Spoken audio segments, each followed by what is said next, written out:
आप सबका स्वागत है बैंक से चैनल पर। आज जो यहाँ पे पढ़ने वाले हैं हम आरबीआई न्यूज़ पढ़ेंगे अप्रैल से लेकर सितंबर महीने तक। तो ये मोस्टली जो फोकस किया गया है जो आईपीएस पीयू की जो तैयारी करने वाले हैं उन स्टूडेंट के लिए ये पूरा पूरा वीडियो बनने वाला है। और ये जो मैंने कंटेंट उठाया है ये अल्टीमेट पीडीएफ से उठाया गया है, जो हमारा अल्टीमेट पीडीएफ जो एग्जाम पीडीएफ आईपीएस पीयू के लिए, तो वहाँ से ये पूरा पूरा कंटेंट उठाया गया है। तो यहाँ पे मैं आपको पूरा पूरा एक एक चीज़ एक्सप्लेन करूँगा और आप देख सकते हो कंटेंट किस तरह से। ये तो पहले एमपीसी मीटिंग था इसलिए मैंने पूरा पूरा कंटेंट उठाया गया है। उसका आरबीआई के बारे में बात करें तो आरबीआई के जो भी न्यूज़ है आपको ऐसे मिल जाएंगे इस प्रकार से, ठीक है। तो इस प्रकार से आपको सारे सारे न्यूज़ मिल जाएंगे, उसके बाद मंथ भी मिल जाएगा, ठीक है। तो यहाँ पे जो भी हम पढ़ेंगे हम रीजन पॉइंट ऑफ व्यू से पढ़ेंगे, तो ज़्यादा से ज़्यादा डिटेल में नहीं जाएंगे, पूरा पूरा एक एक चीज़ मैं आपको नहीं समझाऊंगा, पर जो इंपॉर्टेंट पॉइंट्स है वो मैं आपको समझाते हुए चलूंगा, ठीक है। तो ये बहुत हेल्पफुल रहने वाला है रीजन पॉइंट ऑफ व्यू से, ठीक है। तो विदाउट वेस्टिंग टाइम हम जो है पहले जो न्यूज़ के ऊपर पढ़ते हैं। तो अभी के टाइम पे आरबीआई का third by monthly MPC meeting था फॉर फाइनेंशियल 2026। इससे पहले जो सेकंड हुआ था, फर्स्ट हुआ था, वो पढ़ने की जरूरत नहीं है, वहाँ से क्वेश्चन नहीं पूछे जाएंगे। जो थर्ड मीटिंग है यही पढ़ना है आपको, यही इंपॉर्टेंट है, तो इसी को ध्यान देते हुए चलो कि यही से कुछ क्वेश्चन पूछा जाएगा। तो इसके बारे में पढ़े तो आरबीआई का जो एमपीसी मॉनेटरी पॉलिसी कमेटी है इन्होंने रिलीज किया था third by monthly monetary policy और फाइनेंशियल ईयर 2025-26 मतलब फाइनेंशियल ईयर 26 के लिए रिलीज किया गया था। और इसके अंदर आपको मिलेगा कि जो पहले जो स्टैंड रखा गया था आरबीआई के द्वारा वो न्यूट्रल रखा गया था और अभी के टाइम पे भी जो है वो न्यूट्रली रखा गया है, ठीक है। तो पहले भी न्यूट्रल था और अभी के टाइम पे क्या रखा गया, न्यूट्रल रखा गया, ये अनचेंज रखा गया है, ठीक है। अनचेंज क्यों रखा गया है? अनचेंज इसलिए रखा गया कि जो लैंडिंग रेट्स है वो कम किया गया था पिछली बार, और वो लैंडिंग रेट जो है अब तक उसका फायदा जो है सबको नहीं मिल पाया है, उसका फायदा सबको देने के लिए अभी जो है अनचेंज रखा गया है। पहले के बारे में बात करें तो पहले रेपो रेट कितना था, 5.50% था और अभी के टाइम पे भी 5.50% ही है। पहले का मतलब क्या हो गया मेरा कि जो सेकंड एमपीसी मीटिंग था वहाँ उस टाइम में भी जो रेपो रेट था वो 5.50% ही था और बाकी सारे रेट्स भी आपको सेम ही मिलने वाले हैं। जैसे कि रिवर्स रेपो रेट के बारे में बात करें तो 3.35% है, एचडीएफ के बारे में बात करें तो 2.25% है, एमएसएफ के बारे में बात करें तो 5.75% है, बैंक रेट 7.75%, सीआरआर पहले जो था जो सेकेंड एमपीसी मीटिंग से पहले बात करें तो 4% पे रखा गया था और अभी जो है ये 100% कम करके ये 3% पे रख दिया गया। ऐसा लगा तो बहुत टाइम से 18% पे ही है, ठीक है।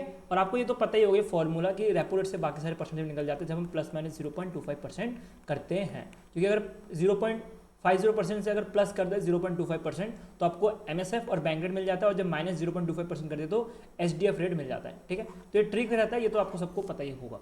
नेक्स्ट चलते हैं, नेक्स्ट जो इंपॉर्टेंट है एग्जाम पॉइंट ऑफ व्यू से वो समझना है हमें कि आरबीआई ने जीडीपी प्रेडिक्शन कितनी की गई है, ठीक है। आपको पता होगा कि जीडीपी प्रेडिक्शन से डायरेक्टली क्वेश्चन पूछा जाता है और आरबीआई के बारे में बात करें तो आरबीआई का स्पेशली जो जीडीपी प्रेडिक्शन होता है यहाँ से क्वेश्चन पूछे जाने के चांसेस बहुत ज़्यादा होते हैं। तो फाइनेंशियल ईयर 2026 के लिए जो जीडीपी प्रेडिक्शन की गई है वो 6.5% की गई है। कितनी की गई है? 6.5% की गई है, उसको याद रख लेना। इसके साथ आपको कुछ क्वार्टरली डेटा भी मिल रहा होगा। क्वार्टरली डेटा जो है एग्जाम के लिए इतना रिलेवेंस नहीं है, एक बार जब भी एक बार आग घुमा लेना, लेकिन यहाँ से क्वेश्चन पूछे जाने के चांसेस बहुत कम है। नेक्स्ट जो आपको याद रखना है सीपीआई इन्फ्लेशन कितना रेट रखा गया और फाइनेंशियल ईयर 2026 के लिए सीपीआई इन्फ्लेशन रखा गया वो 3.1% रखा गया है। और इधर भी आपको मिल रहा होगा डिफरेंट रेट्स क्वार्टरली, जो कि एग्जाम पूछे जाने के चांसेस बहुत कम है, लेकिन एक बार तभी भी एक बार आग घुमा लेना, ठीक है। क्वेश्चन यहाँ से पूछा जा भी सकता है, ठीक है। और पिछले बार में बात करें तो पिछले बार जो 55 जो एमपीसी मीटिंग हुआ था वहाँ पे भी जो है 6.5% रखा गया था जीडीपी प्रेडिक्शन, तो ये चीज़ में थोड़ा सा ध्यान देते हुए चल लेना, तो यहाँ से भी एक क्वेश्चन बन सकता है। तो 56 एमपीसी मीटिंग को चेयर कौन कर रहे थे? तो वो कर रहे थे संजय मल्होत्रा जी। तो संजय मल्होत्रा के बारे में बात करें तो अभी ये रिसेंटली आरबीआई गवर्नर बने हैं और यही जो है चेयर कर रहे थे, ना कि शशिकांता दास जी कर रहे थे। इधर कुछ मेंबर्स के नाम भी हैं जैसे कि नागेश कुमार, श्री सुगाता भट्टाचार्य। तो ये सारे जितने भी नाम हैं ये इतने इंपॉर्टेंट बनते नहीं हैं, क्योंकि इस बार के बारे में बात करें कि इस बार ने सबने फेवर में वोट किया कि जो रेपो रेट है वो 5.50% में होना चाहिए। अगर किसी ने अगेंस्ट में वोट किया होता, जैसे कि पिछली बार जो एक पर्सन थे भट्टाचार्य जी थे, इन्होंने अगेंस्ट में वोट किया था, ठीक है। एग्जैक्ट मुझे याद नहीं है कौन थे, लेकिन किसी पर्सन ने अगर अगेंस्ट में वोट किया गया है तो वो इंपॉर्टेंट पर्सन का नाम बन जाता है, ठीक है। तो ये क्वेश्चन ऑलरेडी आरआरबी में पूछा गया है, ठीक है। आरआरबी पीओ में जो है ऑलरेडी पूछा गया है और इवन आरबीआई में भी आई थिंक पूछा गया था, मुझे एक्जैक्टली याद नहीं है। तो ये दो जगह पे ऑलरेडी पूछा गया है, तो क्या पता इस बार भी पूछा जा सकता था अगर फेवर में नहीं किया गया होता तो, लेकिन देखा जाए तो सबने फेवर में किया गया है। तो यहाँ पे आपको नाम याद रखने की जरूरत नहीं, तो नाम कोई नहीं पूछेगा आपको, यहाँ से नाम याद करने की जरूरत नहीं है, बस आपको गवर्नर के नाम याद रखने की ये जो है चेयर कर रहे थे, ठीक है। देखो यार मैं ये नहीं बोल रहा कि आपको जो है पढ़ना नहीं है, पढ़ना तो सब कुछ ही है, ये रीजन पॉइंट ऑफ व्यू से बनाया गया और मेरा पॉइंट है यहाँ पे कि आपको जो है जो एग्जाम के लिए इंपॉर्टेंट जो पॉइंट्स है वो कवर कराया जाए, जिसकी वजह से आपका एग्जाम का जो इंपॉर्टेंट पॉइंट है वो ना छूटे। तो इसलिए मैं बता रहा हूँ कि आपको ये नहीं पढ़ना, आप पढ़ना चाहो तो उसको डेफिनेटली पढ़ लेना, क्योंकि एग्जाम में पूछा जा सकता है। पर बात करें कि चांसेस कितने, बहुत कम चांस हैं, ठीक है, चांसेस बहुत ज़्यादा कम है। पढ़ना चाहो तो इसको पढ़ लेना, ठीक है। बाकी अगर हम और बात करें, बाकी चीज़ें इतने कुछ इंपॉर्टेंट है नहीं, मैंने आपको मेजरली जो भी चीज़ें यहाँ पे आपको मैंने पढ़ा दिया है। इसके साथ ही एक चीज़ आप ध्यान देना कि आरबीआई ने क्या किया था कि एक ऑटो बिल्डिंग प्रोसेस निकाला गया था। ये आपको दिख रहा होगा, auto bidding for T bill. T bill मतलब टर्शरी बिल। टर्शरी बिल के लिए जो है ऑटो बिडिंग फैसिलिटी जो है आरबीआई ने लॉन्च किया था, और इसके बारे में भी जो एमपीसी मीटिंग था यहीं पे बताया गया था। तो थर्ड एमपीसी मीटिंग में इसके बारे में भी बताया गया था, जिसके अंतर्गत ऑटो बिडिंग हो सकती है। अब टर्शरी बिल क्या रहता है? टर्शरी बिल जैसे आप सबको पता होगा, एक शॉर्ट टर्म, जब गवर्नमेंट को पैसा चाहिए होता है, लोन मांग सकते हो, तो वो जो है टर्शरी बिल निकालता है, और इसका जो ड्यूरेशन रहता है वो बहुत कम टाइम के लिए रहता है, ठीक है। तो इसमें आपको याद रखना कि बहुत कम टाइम के लिए रहता है, और ये जो है लेने के लिए आरबीआई का जो डायरेक्ट प्लेटफॉर्म है, आरबीआई रिटेल डायरेक्ट प्लेटफॉर्म, उसको यूज़ करते हुए लिया जा सकता है। और इसका जो भी पेमेंट मेथड है उसके लिए, मतलब जो भी पेमेंट मेथड इनको यूज़ करना पड़ेगा, उसके लिए इनको यूज़ करना पड़ेगा नेशनल ऑटोमेटेड क्लीनिंग हाउस को। तो जो भी पेमेंट होने वाला है वो NACH के द्वारा होने वाला है, और प्लेटफॉर्म जो यूज़ किया जाएगा वो यूज़ किया जाएगा RBI retail direct platform. RBI retail direct platform के बारे में यहाँ पे मैं आपको नहीं बताऊँगा, ठीक है। तो यहाँ पे मैं बताऊँगा तो वीडियो बहुत लंबी हो जाएगी एक ही चीज़ कवर करने में, तो इसको हम शॉर्ट में रखेंगे और जल्दी से जल्दी आपका रिविजन हो जाए, जिसके से हम इसको जल्दी से जल्दी जो है जो इंपॉर्टेंट चीज़ें हम उसको मैं पढ़ाते हुए चलता हूँ, ठीक है। नेक्स्ट जो टी बिल था, इसको लिंक करके एक और न्यूज़ हमें कवर करना है, वो आपको मिलेगी। आरबीआई के गवर्नर ने 3 स्कीम लॉन्च किया है फॉर फाइनेंशियल इंक्लूजन। एक तो आपने यहाँ पे पढ़ा कि ऑटोमेटेड करने की बात की जा रही है, ऑटोमेटिक बिडिंग करने की बात करी जा रही है टर्शरी बिल का, और नेक्स्ट जो आपको मिलेगा टर्शरी बिल में जो है एसआईपी लाने की बात की जा रही है, और ये चीज़ भी जो है आरबीआई का जो रिटेल डायरेक्ट प्लेटफॉर्म है इसके द्वारा ही किया जाएगा। आरबीआई के रिटेल डायरेक्ट प्लेटफॉर्म के बारे में थोड़ा बहुत कुछ बता देता हूँ। ये एक तरह का प्लेटफॉर्म है जिसके अंदर GSAC, टर्शरी बिल और डिफरेंट जो भी बिल्स रहते हैं, कमर्शियल पेपर्स, ये सारी चीज़ें जो भी रहते हैं, तो ये सारी चीज़ जो है आप आरबीआई जो रिटेल डायरेक्ट है यहाँ से खरीद सकते हैं। कौन खरीद सकता है? जो इन्वेस्टर है, रिटेल इन्वेस्टर है, वो खरीद सकता है, ठीक है। तो कौन खरीद सकता है, याद रखना, जो रिटेल इन्वेस्टर है। रिटेल इन्वेस्टर कौन होता है? जैसे कि आप हैं, मैं हूं, हम सिंगल इंडिविजुअल्स हैं, तो हम हैं रिटेल इन्वेस्टर्स। तो हमारे लिए प्लेटफॉर्म बना है आरबीआई रिटेल डायरेक्ट प्लेटफॉर्म, और यहाँ पे जाके अगर हमें SIP अगर करना है तो हम इधर कर सकते हैं। टर्शरी बिल में बात करें, टर्शरी बिल का जो मैच्योरिटी रहती है वो आपको मिलेगा 14 दिन, 91 डेज, 182 डेज और 364 डेज। तो ये डिफरेंट डेज में जो है हम टर्शरी बिल में जो है इन्वेस्टमेंट कर सकते हैं। टर्शरी बिल का एक बहुत बड़ा एडवांटेज होता है कि यहाँ ये जो है रिस्क फ्री रहता है, क्योंकि गवर्नमेंट रिस्क करती है तो गवर्नमेंट जो है रिस्क फ्री रहता है। जैसे GSAC के बारे में बात करें या टर्शरी बिल की बात करें, तो इधर आपको कोई भी रिस्क नहीं होता, तो इसलिए जो है ये बेनिफिट कर जाता है रिटेल इन्वेस्टर, इवन बैंक को भी, ठीक है। तो बैंक भी खरीद सकते हैं, लेकिन बैंक जो है दूसरा प्लेटफॉर्म यूज़ करती है, ना कि आरबीआई रिटेल डायरेक्ट। आपको कमेंट सेक्शन में बताना है कि बैंक कौन सा प्लेटफॉर्म यूज़ करती है, गवर्नमेंट सिक्योरिटीज़ या तो टर्शरी बिल खरीदने के लिए, ठीक है। नेक्स्ट चलते हैं, नेक्स्ट आ रहा है, नेक्स्ट जो इनिशिएटिव लिया गया है वो आपको मिलेगा डोर E-KYC। अबे डोर E-KYC कराया जा रहा है प्रधानमंत्री जनधन योजना के अकाउंट्स के लिए। अगर बात करें प्रधानमंत्री जनधन योजना का जो अकाउंट्स जो खोले गए थे, वो खोले गए थे गरीब लोगों के लिए, कि गरीब लोग भी जो है फाइनेंशियली इंक्लूड हो पाए, उसके लिए खोला गया था। लेकिन प्रॉब्लम क्या हो रही है, आपको पता होगा कि KYC जो है हमें टाइम टू टाइम करवाते रहना पड़ता है। अगर बात करें KYC की भी, तो KYC 3 तरह के होते हैं। एक होता है हाई रिस्क, एक होता है मीडियम रिस्क, एक होता है लो रिस्क। जो हाई रिस्क वाला होता है वो 10 साल में करवाना, जो हाई रिस्क वाला होता है वो हर 2 साल में करवाना होता है। जो मीडियम रिस्क वाला होता है वो हर 8 साल में कराना होता है, और जो लो रिस्क वाला होता है वो हर 10 साल में कराना होता है। अब प्रधानमंत्री जनधन अकाउंट में प्रॉब्लम क्या हो रही है कि लोग KYC नहीं करा रहे। अब KYC नहीं करा रहे तो उनका जो है अकाउंट बंद होते हुए जा रहा है। तो क्या क्या आरबीआई के गवर्नर ने बोला कि हम जो है डोर टू डोर, घर पे जाके जो है KYC करेंगे, ठीक है। तो इसमें बताया गया है कि डोर टू डोर जो है KYC करवाई जाएंगी प्रधानमंत्री जनधन योजना का जो अकाउंट है उनके लिए। इसके साथ ही कुछ और स्टेप्स भी लिए गए हैं, जैसे कि अटल पेंशन योजना हो गया, जो कि आपको पता होगा कि पेंशन के लिए रहता है, ठीक है। उसके साथ प्रधानमंत्री जो जीवन ज्योति योजना है, ठीक है, इंश्योरेंस के लिए। फिर सुरक्षा बीमा योजना है, तो वो सारे इंश्योरेंस के लिए, हेल्थ इंश्योरेंस, जो लाइफ इंश्योरेंस के लिए जो भी योजना रहती है गवर्नमेंट की, तो वो सारे के लिए भी जो KYC करवाना रहेगा, तो इसी के अंतर्गत होगा। इसके साथ ही अगर ग्रीवेंसेस के बारे में बात करें, अगर ग्रीवेंसेस भी अगर करवाना हो तो ये कैंप बिठाया जाएगा। तो डोर टू डोर सर्विस तो दिया ही जाएगा। इसके बाद एक कैंप भी बिठाया जाएगा जुलाई से लेकर सितंबर 2025 तक पंचायत लेवल पे। तो वहाँ पे जो है ग्रीवेंसेस भी जो है जिसको भी कोई प्रॉब्लम रहेगा वो उधर जाके फाइल भी कर सकता है, ठीक है। इसके साथ ही आपको एक और चीज़ ध्यान देनी है कि कोई भी पर्सन अगर मर जाता है, ठीक है, कोई भी पर्सन अगर एक्सपायर हो जाता है तो उस केस में क्या होता है, जो उसके फैमिली मेम्बर्स होते हैं तो उनको बहुत इशू होता है उस पर्सन का जो भी पैसा है वो अकाउंट से निकालना, ठीक है। इसको एक सिंपल लैंग्वेज समझते हैं। कोई एक हस्बैंड है, ठीक है, हस्बैंड एक्सपायर हो गया, मर गया, उसके बाद जो उसकी वाइफ है ना उसको पैसे निकालने में बहुत दिक्कत हो जाती है। अब पैसे नहीं निकालेगी तो फिर मान लेते हाउस वाइफ है तो वो कैसे घर चलाएगी, कैसे बच्चों को पालेगी। तो वो चीज़ को सिंपल करने के लिए आरबीआई ने एक न्यू फ्रेमवर्क लॉन्च किया है जिसमें एक स्टैंडर्ड रूल रखा गया है, फास्टर प्रोसेस रहेगा और लेसर पेपर वर्क रहेगा फॉर द फैमिलीज। अभी पेपर वर्क बहुत ज़्यादा रहता है, स्पेशली एसबीआई के बारे में बात करें वहाँ पे भी आपको मिलेगा पेपर वर्क। तो ये सारी चीज़ जो है आरबीआई ने बोला है कि कम से कम करने के लिए।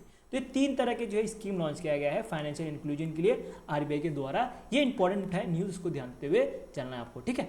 नेक्स्ट चलता है, नेक्स्ट आ रहा है आरबीआई ने टाइटन किया है अल्टरनेटिव इन्वेस्टमेंट फंड का रूल, इन्वेस्टमेंट रूल, और ये एप्लीकेबल होगा 1 जनवरी 2026 से, ठीक है। क्या रूल है उसके बारे में पढ़े तो आपको मिलेगा कि कोई भी सिंगल एंटिटी है उसमें अगर कोई भी पर्सन को पैसा लगाना है तो मैक्सिमम 10% तक ही लगा सकता है। अब इसका मतलब क्या हुआ इसको हम समझते हैं।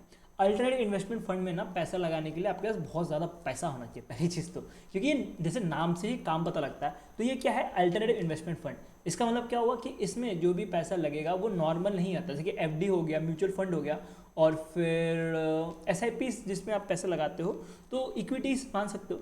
तो वो आपको मिलेगा कि वो जो है एक सिक्योर है, ठीक है, वो आप नॉर्मली यूज़ करते हो। उसके अलावा जैसे कि प्राइवेट फंड हो गया, हज फंड हो गया, तो वो अलग है, वो आपको मिलेगा कि वो पब्लिकली इतना यूज़ नहीं किया जाता। और इसमें जो है आपको बड़े बड़े जो अल्टरनेटिव इन्वेस्टमेंट फंड होते हैं वहाँ पे बड़े बड़े जो इन्वेस्टर्स होते हैं वो इन्वेस्ट करते हैं, हाई नेटवर्थ इंडिविजुअल्स जो रहते हैं वो इन्वेस्ट करते हैं। तो ये जो है आपको मिलेगा कि यहाँ पे बोला गया कि अगर आप कोई सिंगल एंटिटी में पैसा लगा रहे हो तो उसमें 10% तक ही लगा सकते हैं। अगर कोई 100 करोड़ की मान लेते हैं, 100 करोड़ नहीं 1000 करोड़ मानते हैं, 1000 करोड़ की कोई इसने जो है अल्टरनेटिव इन्वेस्टमेंट फंड के लिए पैसे निकाला है कोई एक एंटिटी ने, तो उस केस में जो है वो सिर्फ 100 करोड़ रुपये तक जो है जमा कर सकता है मैक्सिमम, ऐसा कुछ बोला गया है। उसके बाद बात करें कि जितने भी रेगुलेटेड एंटिटीज़ है, जितने भी बैंक्स है, इंश्योरेंस कंपनी है, म्यूचुअल फंड्स हैं, सारे मिला के जो है मैक्सिमम 20% ही कर सकते हैं। इसका मतलब क्या हुआ, वही एग्जाम्पल लेते हैं 1000 करोड़ रुपये, 1000 करोड़ रुपये है तो जो बैंक्स है, उसके बाद जो म्यूचुअल फंड्स हैं, जो भी रेगुलेटेड एंटिटीज़ हैं, ठीक है, जितने फाइनेंशियल इंस्टीट्यूट्स हैं, तो वो मैक्स टू मैक्स 200 करोड़ रुपए तक ही लगा पाएंगे, 20% लगा पाएंगे, मतलब 200 करोड़ रुपए तक लगा पाएंगे।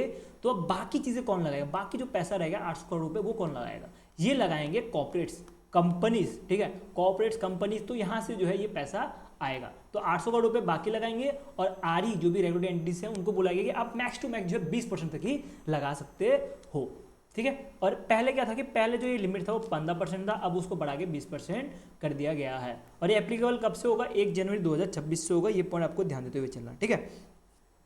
और इसमें मैं आपको कुछ और चीज़ें बताना चाहूँगा, ठीक है। तो आरई में कौन कौन आते हैं उसको थोड़ा ध्यान देकर सुनना मेरी तरफ से, क्योंकि एग्जाम में इंपॉर्टेंट है तो वो भी पूछा जा सकता है। तो इसमें आपको मिलेगा कमर्शियल बैंक, कमर्शियल बैंक के बाद आपको मिलेगा स्मॉल फाइनेंस बैंक, आरआरबीज मिलने वाली है। उसके बाद आपको कौन कौन से और मिलेंगे, कॉर्पोरेट बैंक मिलेगा, एनबीएफसी मिलेगा, और जो all India federation financial institutes हैं ये सारे मिलेंगे। तो ये सब आपको याद रखना है कि एग्जाम में पूछा सकता है कि कौन सा इसमें से नहीं है। तो लोकल बैंक दे दिया, ठीक है, और उसके साथ आप मान सकते हो कि पेमेंट बैंक दे दिया, कुछ ऐसा ऑप्शन दे देगा, बोलेगा कि कौन सा इसमें से नहीं है। तो आपको ये जब पता होगी कौन कौन से हैं तभी आप दे पाओगे कि पेमेंट बैंक जो है उसमें से नहीं है, ठीक है। तो ये जो है आपको याद रखना है। ये चीज़ मैंने यहाँ पे नहीं दी गई है क्योंकि ये चीज़ दूंगा तो फिर पीडीएफ बहुत ज़्यादा बड़ी बन जाती है, आपको रीजन करने में मुश्किल हो जाती है। तो इंपॉर्टेंट पॉइंट जो है वो दे के रखा है, यहाँ से पूछा जा सकता है। बाकी अगर आपको और पढ़ना रहेगा तो आप जहाँ से पढ़ रहे हो, अब मान लेते कोई बड़े जो एडटेक है वहाँ से पढ़ रहे हो तो आप वहाँ से पढ़ सकते हो। इवन मैपिंग ऑफ फेस में मैं बात करूँ कि माइंड मैपिंग का कंटेंट मिलता है तो आप वहाँ से जो पढ़ रहे हैं वो आप पढ़ सकते हो, ठीक है। तो बेटर ये है कि पहले मंथली फॉलो करना है, उसके बाद जब एग्जाम सामने हो, कुछ 7 दिन 10 दिन बाकी हो, उस समय जो है आपको ये मैगजीन उठाना है जो अल्टीमेट पीडीएफ मैगजीन है, उसको एक बार में गो थ्रू कर देना, जिसकी वजह से आपका जो भी इंपॉर्टेंट पॉइंट है वो सारा का सारा कवर्ड हो जाएगा, ठीक है। नेक्स्ट चलते हैं। यहाँ पे आपको मिलेगा ये न्यूज़ बहुत ज़्यादा डिटेल में मैंने आपको सब कुछ जो है समझाया है पीडीएफ में, लेकिन यहाँ पे पॉसिबल नहीं है वो समझाना, तो मैंने यहाँ पे जो रीजन पॉइंट जो इंपॉर्टेंट पॉइंट है वो मैंने आपको कवर करके दे दिया है। नेक्स्ट चलते हैं। नेक्स्ट आ रहा है आरबीआई ने रिलैक्स कर दिया है स्पेशल रूपी वास्तुरो अकाउंट को। वास्तुरो अकाउंट मतलब विदेशी में जो आपका पैसा रहता है उसको बोलते हैं, ठीक है। विदेशी करेंसी जो है हमारे इंडिया में रहेगा उसको बोलेंगे। तो स्पेशल वास्तुरो अकाउंट क्या हो गया? स्पेशल वास्तुरो अकाउंट हो गया जो भी इंटरनेशनल ट्रेड है वो सेटल होगा इंडियन रुपीज़ में। जब इंडियन रुपीज़ में ही सेटल होगा तो उसको बोला जाएगा स्पेशल रूपी वास्तुरो अकाउंट। तो यहाँ पे कुछ रिलैक्सेशन किया गया है जो फॉरेन कोऑपरेटिव बैंक्स हैं उनके लिए, ठीक है। तो फॉरेन कॉरस्पॉन्डेंट बैंक्स हैं उनके लिए जो है कुछ चीज़ें जो है रिलैक्सेशन की गई है, ठीक है। तो इनका जो भी डिपेंडेंसी था जो हार्ड करेंसी में था, मोस्टली मान सकते हो यूएस डॉलर या यूरो, तो उसको हटा के जो है इंडियन रुपी में भी जो है ट्रेड करने के लिए बोला गया है, ठीक है। तो अगर अभी के टाइम पे बात करें कि जो फॉरेन कॉरस्पॉन्डिंग बैंक जैसे सिटी बैंक हो गया, ठीक है, तो ये सारे जितने भी बड़े बड़े बैंक्स हैं, एचएसबीसी बैंक होगी, तो ये बड़े बड़े जो बैंक्स हैं फॉरेन बैंक्स हैं वो अपना जो भी ट्रेड है इंटरनेशनल ट्रेड वो इंडियन रुपीज़ में भी कर सकते हैं। आरबीआई ने ऐसा कुछ रूल लाया गया था, ठीक है। मैं ये तो होप कर रहा हूँ आपसे कि आपने ये सारी चीज़ें पहले भी पढ़ी हुई है, तब भी आपके लिए बहुत वीडियो हेल्पफुल रहेगा। और आपने नहीं पढ़ी है तब भी आप जो है समझ सकते हो चीज़ों को, और डेफिनेटली यहाँ से अगर आप कवर कर लोगे तब भी अच्छा सा स्कोर कर दोगे। ये नहीं बोलूँगा 10 क्वेश्चन आएगा तो 10 के 10 लगा दोगे, ठीक है। 10 क्वेश्चन आएगा तो 5-4 तो लगा ही दोगे आराम से, ठीक है। नेक्स्ट चलते हैं, नेक्स्ट न्यूज़ बढ़े।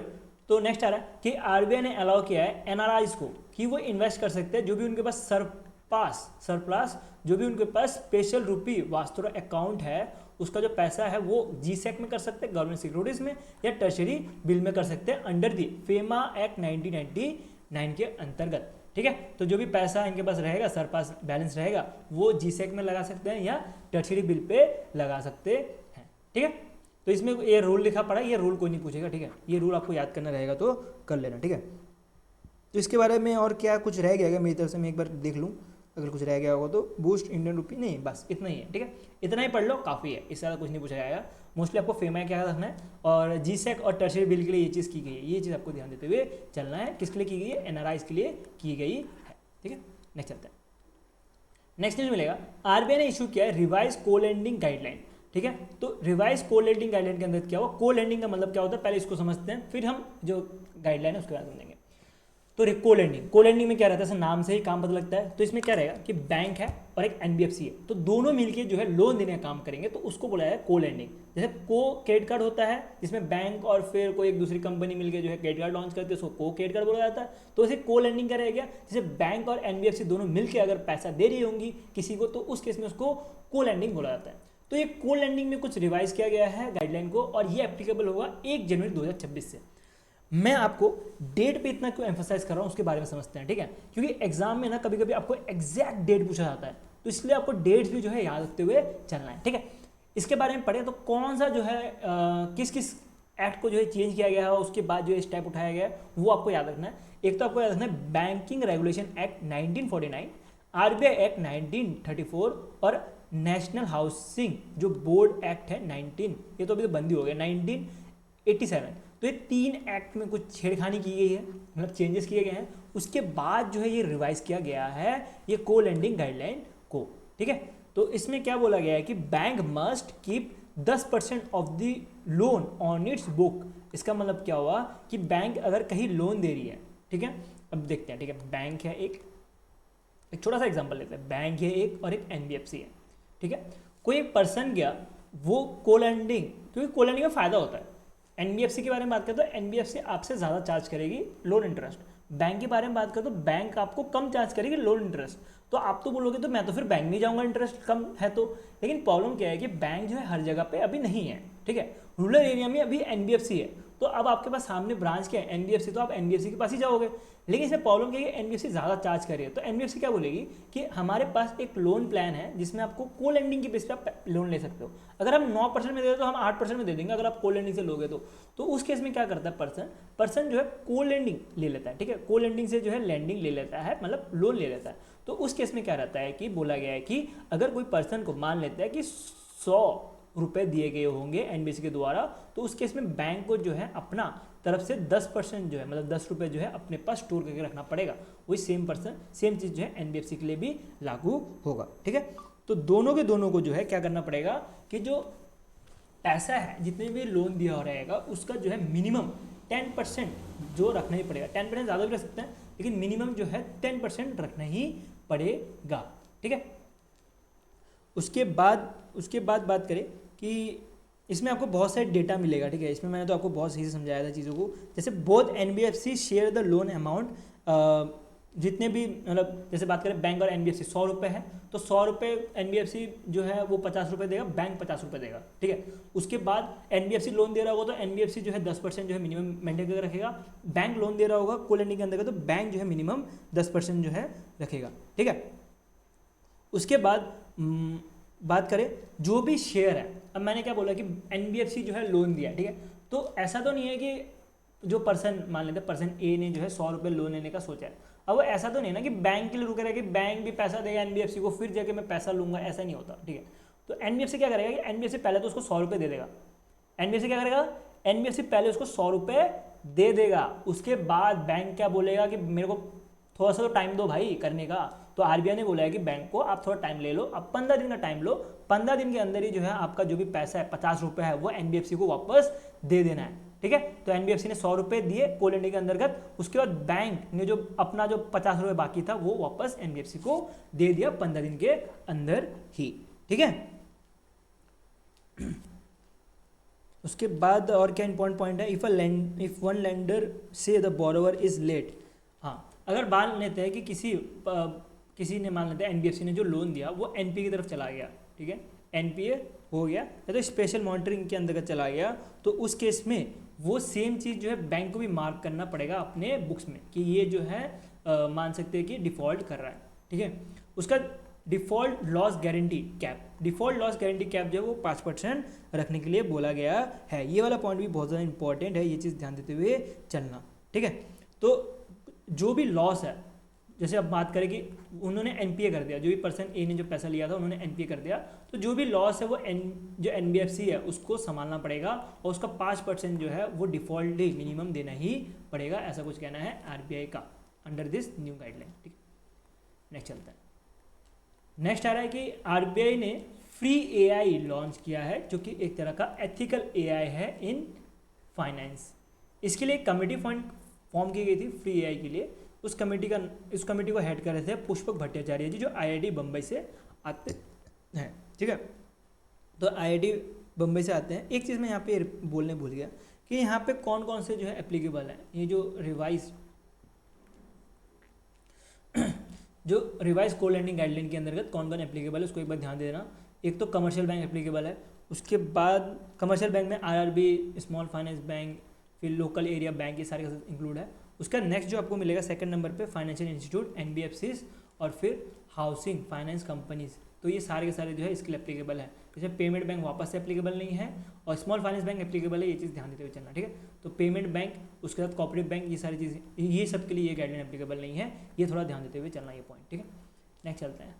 नेक्स्ट आ रहा है आरबीआई ने, हाँ ये तो मैंने आपको बता दिया कि डॉक्टर पुष्पक भट्टाचार्य जो इसको लीड कर रहे थे, तो इन्होंने बोला है कि 80% जो है अब तक एडॉप्ट किया गया है जो एआई है अपने जो सिस्टम है वहाँ पे, मतलब जो बैंक्स है या एनबीएफसी है उन्होंने टोटल 20% तक जो है अब अडॉप्ट किया है, बाकी इन्होंने अडॉप्ट नहीं किया है, ठीक है।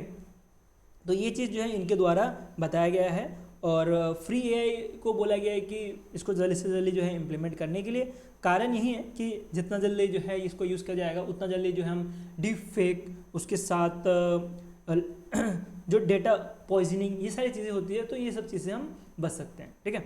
तो इनका एक बहुत बड़ा रिपोर्ट आया था, उस रिपोर्ट में बहुत कुछ लिखा था, ठीक है। 7 सूटास थे। अब 7 सूटास में आपको मिलेगा trust, people first, innovation, over restriction, fairness, equity, ये सब कुछ मिलेंगे, बट ये कुछ इतना इंपॉर्टेंट है नहीं, ठीक है। इसके साथ आपको 6 पिलर्स मिलेंगे। 6 पिलर्स जो है ना वो इंपॉर्टेंट है। जो 6 पिलर्स है जैसे कि infrastructure, policy, capacity, governance, protection, assurance, तो ये 6 पिलर्स जो है ना आपको याद रखना है। एग्जाम में आपको पूछा जाता है कि कौन सा जो है ये 6 पिलर में से है या कौन सा जो है नहीं है, ठीक है। तो ये चीज़ पूछा जा सकता है। ये 6 पिलर का नाम याद रखना, पुष्पक भट्टाचार्य का नाम याद रखना और फ्री एआई के लिए फ्रेमवर्क लॉन्च किया जा रहा है, ये चीज़ याद रखते हुए चलना है आपको। नेक्स्ट चलते हैं। नेक्स्ट मैं आपको ये पहले पढ़वा देता हूँ, ये वाला तो मैंने आपको बता दिया ना, ये पहले पढ़ा देता हूँ, ठीक है। तो सीटीएस पहले पढ़ लेते हैं फिर बाकी आगे करते हैं।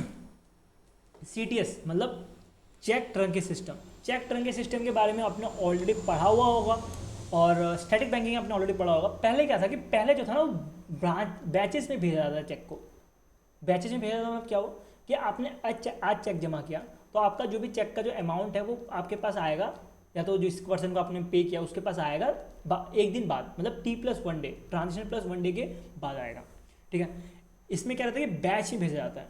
जैसे बैंक बंद होता है उसके बाद जो है बैचेस में जो है, एक बैच मान लेते हैं कि कुछ 20 का एक चेक का जो बंडल है वो लिया और एक बार में बैचेस में भेज दिया क्लीनिंग हाउस के पे।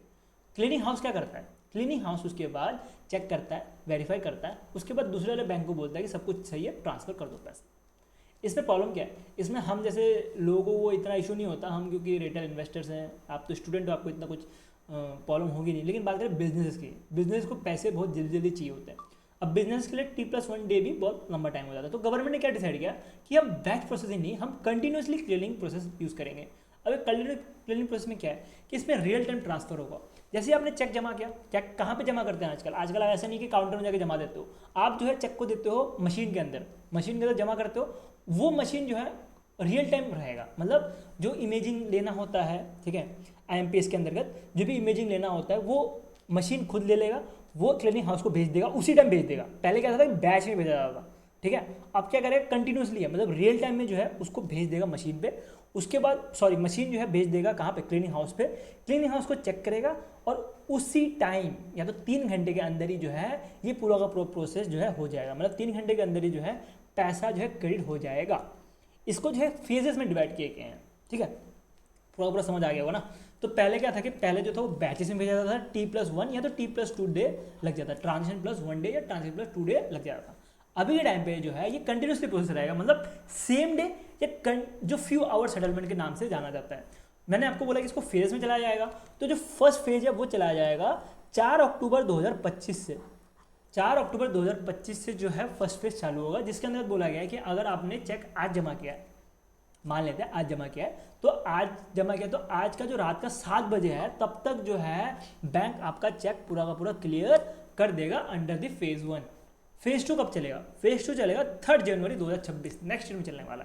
इसमें बोला गया है कि T+3 आवर्स में ही जो है आपका चेक क्लियर हो जाएगा। इसका मतलब क्या हुआ, अगर किसी पर्सन ने 11 बजे अगर चेक जमा किया तो उसके जो भी पैसा है वो 2 बजे तक पूरा का पूरा क्लियर हो जाएगा, जो भी पैसा है उसका क्रेडिट हो जाएगा, जिस पर्सन को चेक दिया होगा उसको, या तो अपने आप को चेक दे रहा होगा तब भी, ठीक है। तो ये पूरा का पूरा प्रोसेस रहने वाला है। इसमें आपको एग्जैक्ट डेट याद रखना है और कब जो टाइम है जैसे 7 बजे तक होना चाहिए, T+3 आवर्स तक होना चाहिए। तो ये सब चीज़ें आपको याद रखते हुए चलना है, ठीक है। और RBI का फ्यूचर में प्लान है कि इसको 1 घंटे के अंदर ही करने का। तो अभी के टाइम पे तो ये फेजेस में चालू किया गया है, बाद में क्या पता फ्यूचर में जो है इसको 1 घंटे के अंदर भी किया जा सकता है, ठीक है। यहाँ पे कुछ की फीचर्स हैं जो कि आपको याद रखना है, ठीक है। यहाँ पे मैंने नहीं दिया आई थिंक, क्योंकि फिर वही वाली बात है कि PDF बड़ी बन जाती है। तो मेन पॉइंट आपको मैंने यहाँ पे कवर कर दिया है। तो इसमें बात करें कि जो चेक देने का टाइम रहेगा वो 10 बजे से 4 बजे तक रहेगा, ऐसा कुछ पहले ही बता दिया गया है, ठीक है। तो चेक देने का टाइम जो है 10 बजे से 4 बजे तक रहेगा, ये ऑलरेडी बता दिया गया है।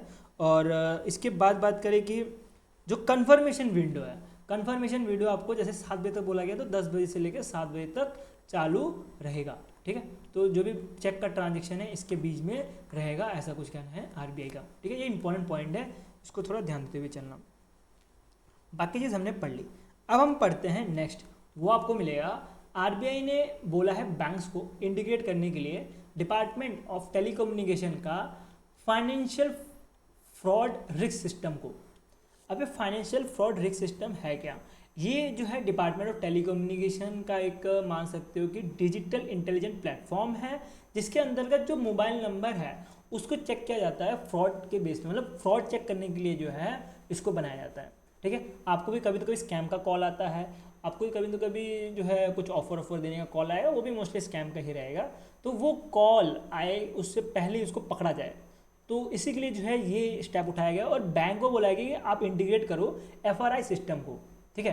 तो ये सिस्टम के अंतर्गत जो भी फ़ोन कॉल है उसको डिफरेंट कैटेगरीज में बांटी जाएंगी, जैसे कि मीडियम, हाई और वेरी हाई फ्रॉड रिस्क। अब जो वेरी हाई फ्रॉड रिस्क होगा इसको अगर बैंक ने पकड़ लिया तो उस केस में बैंक क्या करेगा कि उस ट्रांजेक्शन को करने के लिए डिले कर सकता है या तो उस ट्रांजेक्शन को डिनाई कर सकता है। अगर मीडियम लेवल पर रहा तो बैंक उसको थोड़ा चेक करेगा, उसका अलाउ कर सकता है।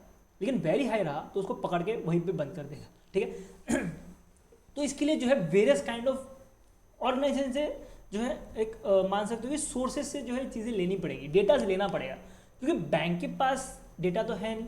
तो डेटा कौन दे रहा है? डेटा दे रहा है DOT, ठीक है, डिपार्टमेंट ऑफ टेलीकम्युनिकेशन डेटा दे रहा है। तो डिपार्टमेंट ऑफ टेलीकम्युनिकेशन डेटा ले कहाँ से रहा है, वो इंपॉर्टेंट है। तो डिपार्टमेंट ऑफ टेलीकम्युनिकेशन डेटा ले रहा है national cyber crime reporting portal, उसके साथ intellectual from bank, NBFC, UPI transaction, तो यहाँ से जो है इंटेलिजेंस, तो यहाँ से जो है लिया जा रहा है। और चक्षु प्लेटफॉर्म जो है उसके द्वारा भी जो है ये सारा का सारा इन्फॉर्मेशन लिया जा रहा है, और उसके बेस पे जो है डिफरेंट कैटेगरीज में जो है चीज़ों को बांटी जा रही है, मीडियम, हाई और वेरी हाई रिस्क में, ठीक है।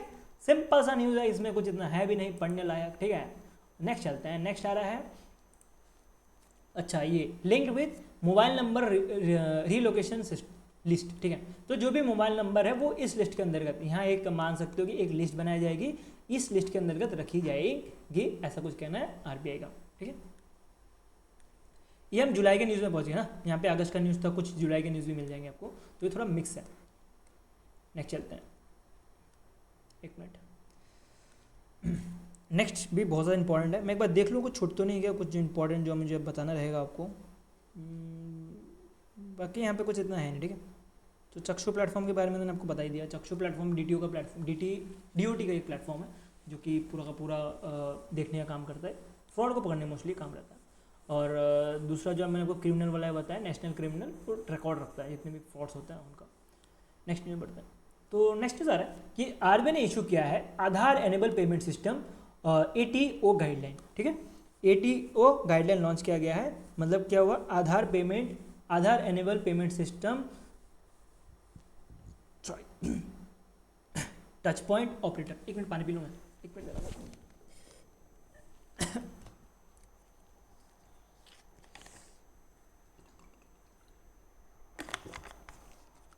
वीडियो थोड़ी लंबी होगी, ठीक है, मैं बताने भूल गया पहले। वीडियो थोड़ी लंबी होगी, थोड़ा पेशेंट रखना, सब समझ आ जाएगा, मस्त रिवीजन हो जाएगा। इसके बारे में बात करें तो इसका डेट भी आपको 1 जनवरी 2026 से मिलने वाला है, और ये जो है इशू किया गया under the payment and settlement act 2007 के अंतर्गत, ठीक है। तो कुछ रूल्स रखे गए हैं। कैसे रूल्स? जैसे कि इफ़ ATO ऑलरेडी KYC अगर उन्होंने बिजनेस कॉरस्पॉन्डिंग या तो सब एजेंट की तरह करके रखा होगा, तो उस केस में उनको कोई भी KYC कराने की ज़रूरत नहीं है। अगर KYC नहीं कराया रहेगा तो उनको फ्रेश KYC कराना पड़ेगा as per RBI master direction 2016 के अंतर्गत। अगर कोई इनएक्टिव ATO रहता है तो ये 6 मंथ नहीं, सॉरी 3 मंथ होना चाहिए था, ठीक है। अरे यार ये नोटिफिकेशन क्यों आता रहता है, एक मिनट रुकना यार, ये नोटिफिकेशन बंद करने पड़ेगा कुछ।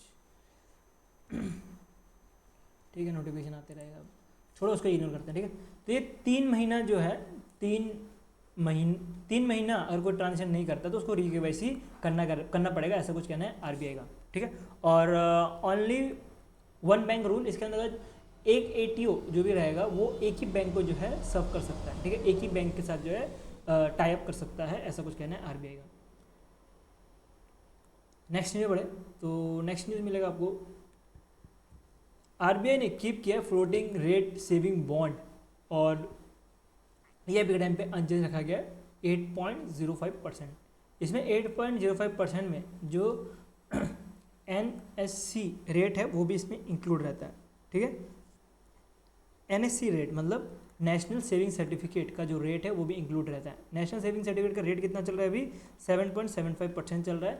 उसमें से एक बफर लगाया जाता है 0.35% का, तो वो जोड़ के जो है टोटल ये परसेंटेज आपको मिल रहा है 8.05%, ठीक है। तो ये पहले भी उतने रखा गया था और ये हर 6 महीने में चेंज होता है, ठीक है। तो 1 जनवरी 2025 में अभी उतने रखा गया था और अभी के टाइम पे भी इतने रखा गया है, और ये टोटल 6 महीने के लिए चलता है। तो 1 जनवरी 2026 तक जो है इसको पे किया जाएगा, इसका जो भी पैसा है वो 1 जनवरी 2026 तक पे किया जाएगा। इसका टर्नओवर जो है वो आपको 7 साल का मिलने वाला है, और मिनिमम इन्वेस्टमेंट जो है 1000 रुपये होता है। ये है क्या, पहले उसके बारे में थोड़ा कुछ मैं आपको एक्सप्लेन करता हूँ, ठीक है। एक तो फ्लोटिंग रेट है, एक होता है फिक्स्ड रेट, एक होता है फ्लोटिंग रेट। फ्लोटिंग रेट में जो है रेट जो है वेरी करता रहता है, और एक तरह का सेविंग बॉन्ड है जो कि गवर्नमेंट रिलीज करता है, ठीक है। तो इसके अंतर्गत जो है पैसा गवर्नमेंट बोरो करता है, उसके बदले जो है इंटरेस्ट रेट देख सकते हो कि 8.05% के हिसाब से देता है। इसमें एक चीज़ ध्यान देना कि कोई भी प्री मेच्योर विड्रॉल नहीं होता, और सीनियर सिटीजन के लिए जो है एसोसिएशन रखा जाता है। ठीक है। नेक्स्ट चलते हैं, आरबीआई ने ऑक्शन रखा, आरबीआई ने ऑक्शन किया है 2500 करोड़ रुपए का गवर्नमेंट सिक्योरिटीज़ का। तो गवर्नमेंट सिक्योरिटीज़ का जो है ऑक्शन किया गया है जुलाई 11 2025 को, जिसमें आपको मिलेगा कि जो न्यू गवर्नमेंट सिक्योरिटीज़ हैं वो 11,000 करोड़ रुपए मिलेगा, और एक री इशू भी किया गया है, मतलब इसको ऑलरेडी इशू किया गया था, उसमें अभी और फंडिंग की ज़रूरत है, तो 14,000 करोड़ रुपये उसके लिए इशू किया गया है। इसका ऑक्शन डेट आपको याद रखने की ज़रूरत नहीं है, नई सेटलमेंट डेट रखने की ज़रूरत नहीं है। इसमें आपको मिलेगा कि ई कुबेर प्लेटफॉर्म यूज़ किया गया है। जैसे कि मैंने आपको बताया था कि आरबीआई डायरेक्ट प्लेटफॉर्म किस लिए रहता है, हमारे इंडिविजुअल जो इन्वेस्टर्स हैं, जो गवर्नमेंट सिक्योरिटीज़ में पैसा लगाना चाहते हैं या टर्शरी बिल में लगाना चाहते हैं, उनके लिए है। वैसे सेम चीज़ ई कुबेर है जो कि बैंक्स के लिए है, कि बैंक्स जब पैसा लगाना चाहे गवर्नमेंट सिक्योरिटीज़ या टर्शरी बिल में, वो यहाँ पे आके लगा सकते हैं। इसका पे आउट जो है हर 6 महीने में रहता है, इस बॉन्ड का पे आउट भी हर आपको 6 महीने में मिलने वाला है, ठीक है। नेक्स्ट आरबीआई के न्यूज़ के ऊपर बढ़े, तो आरबीआई ने अलाउ किया है कि गोल्ड और सिल्वर को भी एज अ कोलैटरल की तरह रखा जा सकता है फॉर एग्रीकल्चर और एमएसएमई लोन के लिए, ठीक है। तो ये वॉलंटरी बेस पे मैंडेटरी नहीं है, ये चीज़ ध्यान देना।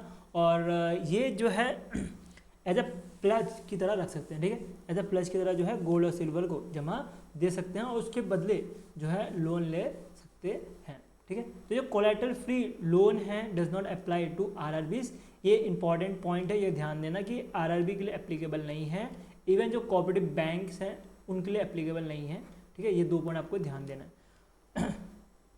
जो भी गोल्ड है उसका वैल्यू अप टू 2.5 लाख तक ही हो सकता है, ये चीज़ ध्यान देना।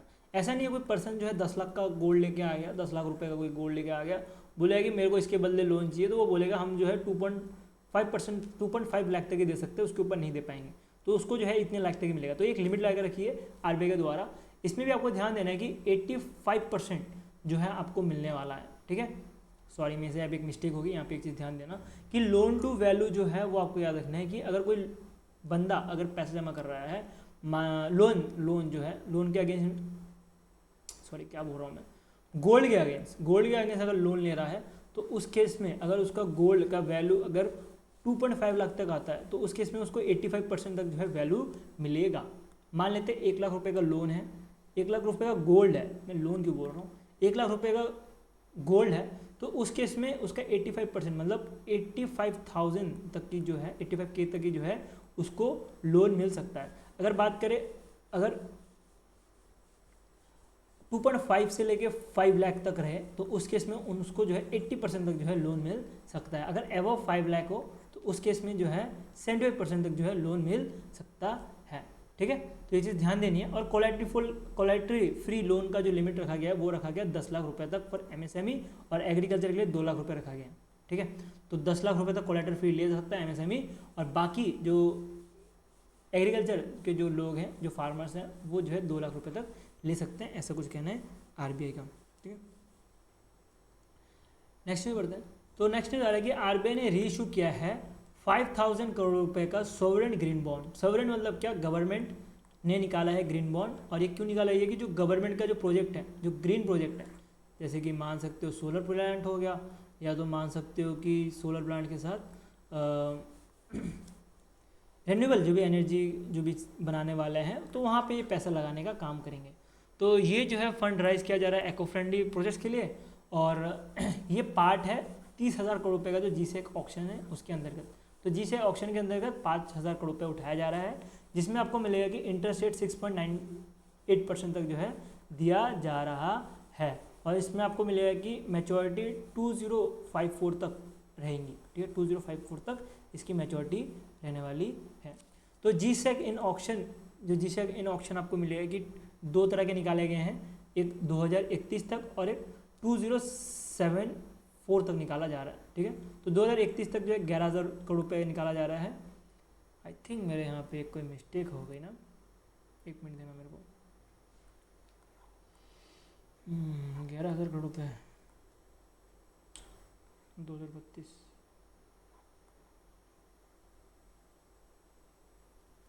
नहीं ठीक है, कोई मिस्टेक नहीं है। अच्छा समझ गया, कोई मिस्टेक नहीं है। 30,000 करोड़ रुपये दिया है ना, तो 30,000 करोड़ रुपये में 2031 का एक ऑक्शन किया गया था 11,000 करोड़ रुपये का, और एक 2074 का किया गया था 14,000 करोड़ रुपये का, ठीक है। और अब जाके 5,000 रुपये और राइज करने की बात की गई है जून के महीने में आरबीआई के द्वारा। ये मुझे लगता है कि यहाँ से कोई क्वेश्चन पूछा जाएगा, या बहुत कम चांस है पूछा जाने यहाँ से, ठीक है। मैं थोड़ा कंफ्यूज हो रहा था क्योंकि वो भी आपको दिखा होगा कि 11 करोड़ और 14 करोड़ था, मुझे लगा मैंने यहाँ पे थोड़ा मिस्टेक कर दिया, बट ठीक है, सही है सब कुछ। नेक्स्ट चलता है, नेक्स्ट आ रहा है कि आरबीआई ने अलाउ किया है स्ट्रिप इन स्टेट गवर्नमेंट सिक्योरिटीज़ में। अब स्ट्रिप क्या है? स्ट्रिप एक तरह की फैसिलिटी है जो कि ऑलरेडी जो सेंट्रल गवर्नमेंट है इनको अलाउ था, और अब जो है जो स्टेट गवर्नमेंट है उनको भी अलाउ है। स्ट्रिप का फुल फॉर्म याद रखना, एग्जाम पूछा जा सकता है, separate trading of registered interest and principal component, ये आपको फुल फॉर्म मिलने वाला है। तो इसके अंदर क्या होता है हम उसको समझते हैं, ठीक है। तो इसके अंदर आपको मिलेगा कि जो भी गवर्नमेंट सिक्योरिटीज़ हैं उसको आप स्प्लिट करते हुए पैसे इन्वेस्ट कर सकते हो। पहले क्या था कि पूरा का पूरा एक बार में जमा करना पड़ता था, और अब जाके इसको स्प्लिट करके जो है पैसे जमा करना पड़ेगा। एक मिनट देना, मैं इस न्यूज़ को मैं आपको थोड़ा अच्छे समझा देता हूँ। मैं पहले इसका पूरा डिटेल वाला जो PDF है उसको मैं आपको बता देता हूँ, कुछ कहीं छूट ना जाए, फिर मुश्किल हो जाएगी चीज़ें। डायरेक्टिव एंड लोडिंग, ठीक है, आई थिंक मैंने आपको सब कुछ कवर करवा ही दिया है। अच्छा ठीक है, सब कुछ तो कवर करवा ही दिया, बस थोड़ा बहुत ये समझा देते हैं, उसके बाद स्ट्रिप में कुछ इतना है नहीं। स्ट्रिप में याद रखना कि स्ट्रिप में जो है पहले क्या था कि पहले जितने भी गवर्नमेंट सिक्योरिटीज का पैसा निकलता था उसमें प्रिंसिपल प्लस इंटरेस्ट दोनों में इन्वेस्ट करना पड़ता था, ठीक है।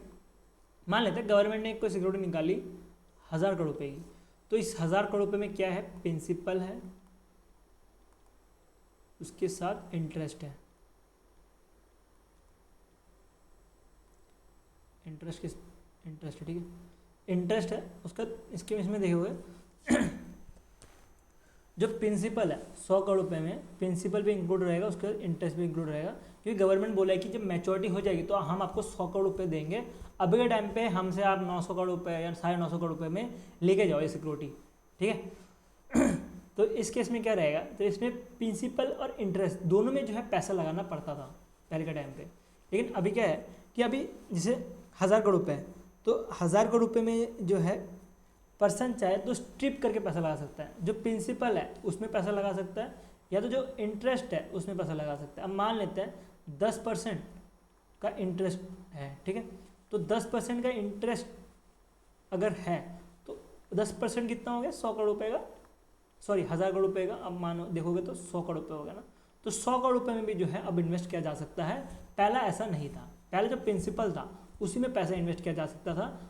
जैसे 1,000 करोड़ मान लेते हैं प्रिंसिपल है, तो उसमें 100 करोड़ रुपये जो है इंटरेस्ट में भी अब जाके पैसा लगाया जाता था। पहले जो है वो पूरा का पूरे में लगाना पड़ता था। तो ये रूल जो है चेंज किया गया है बाय द RBI।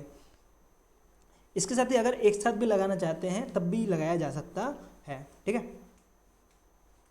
बाकी चीज़ यहाँ से देख सकते हो कि मैच्योरिटी जो है 14 साल तक रह सकता है, और मिनिमम 100 करोड़ रुपये रह सकता है। एक मिनट देना मेरे को।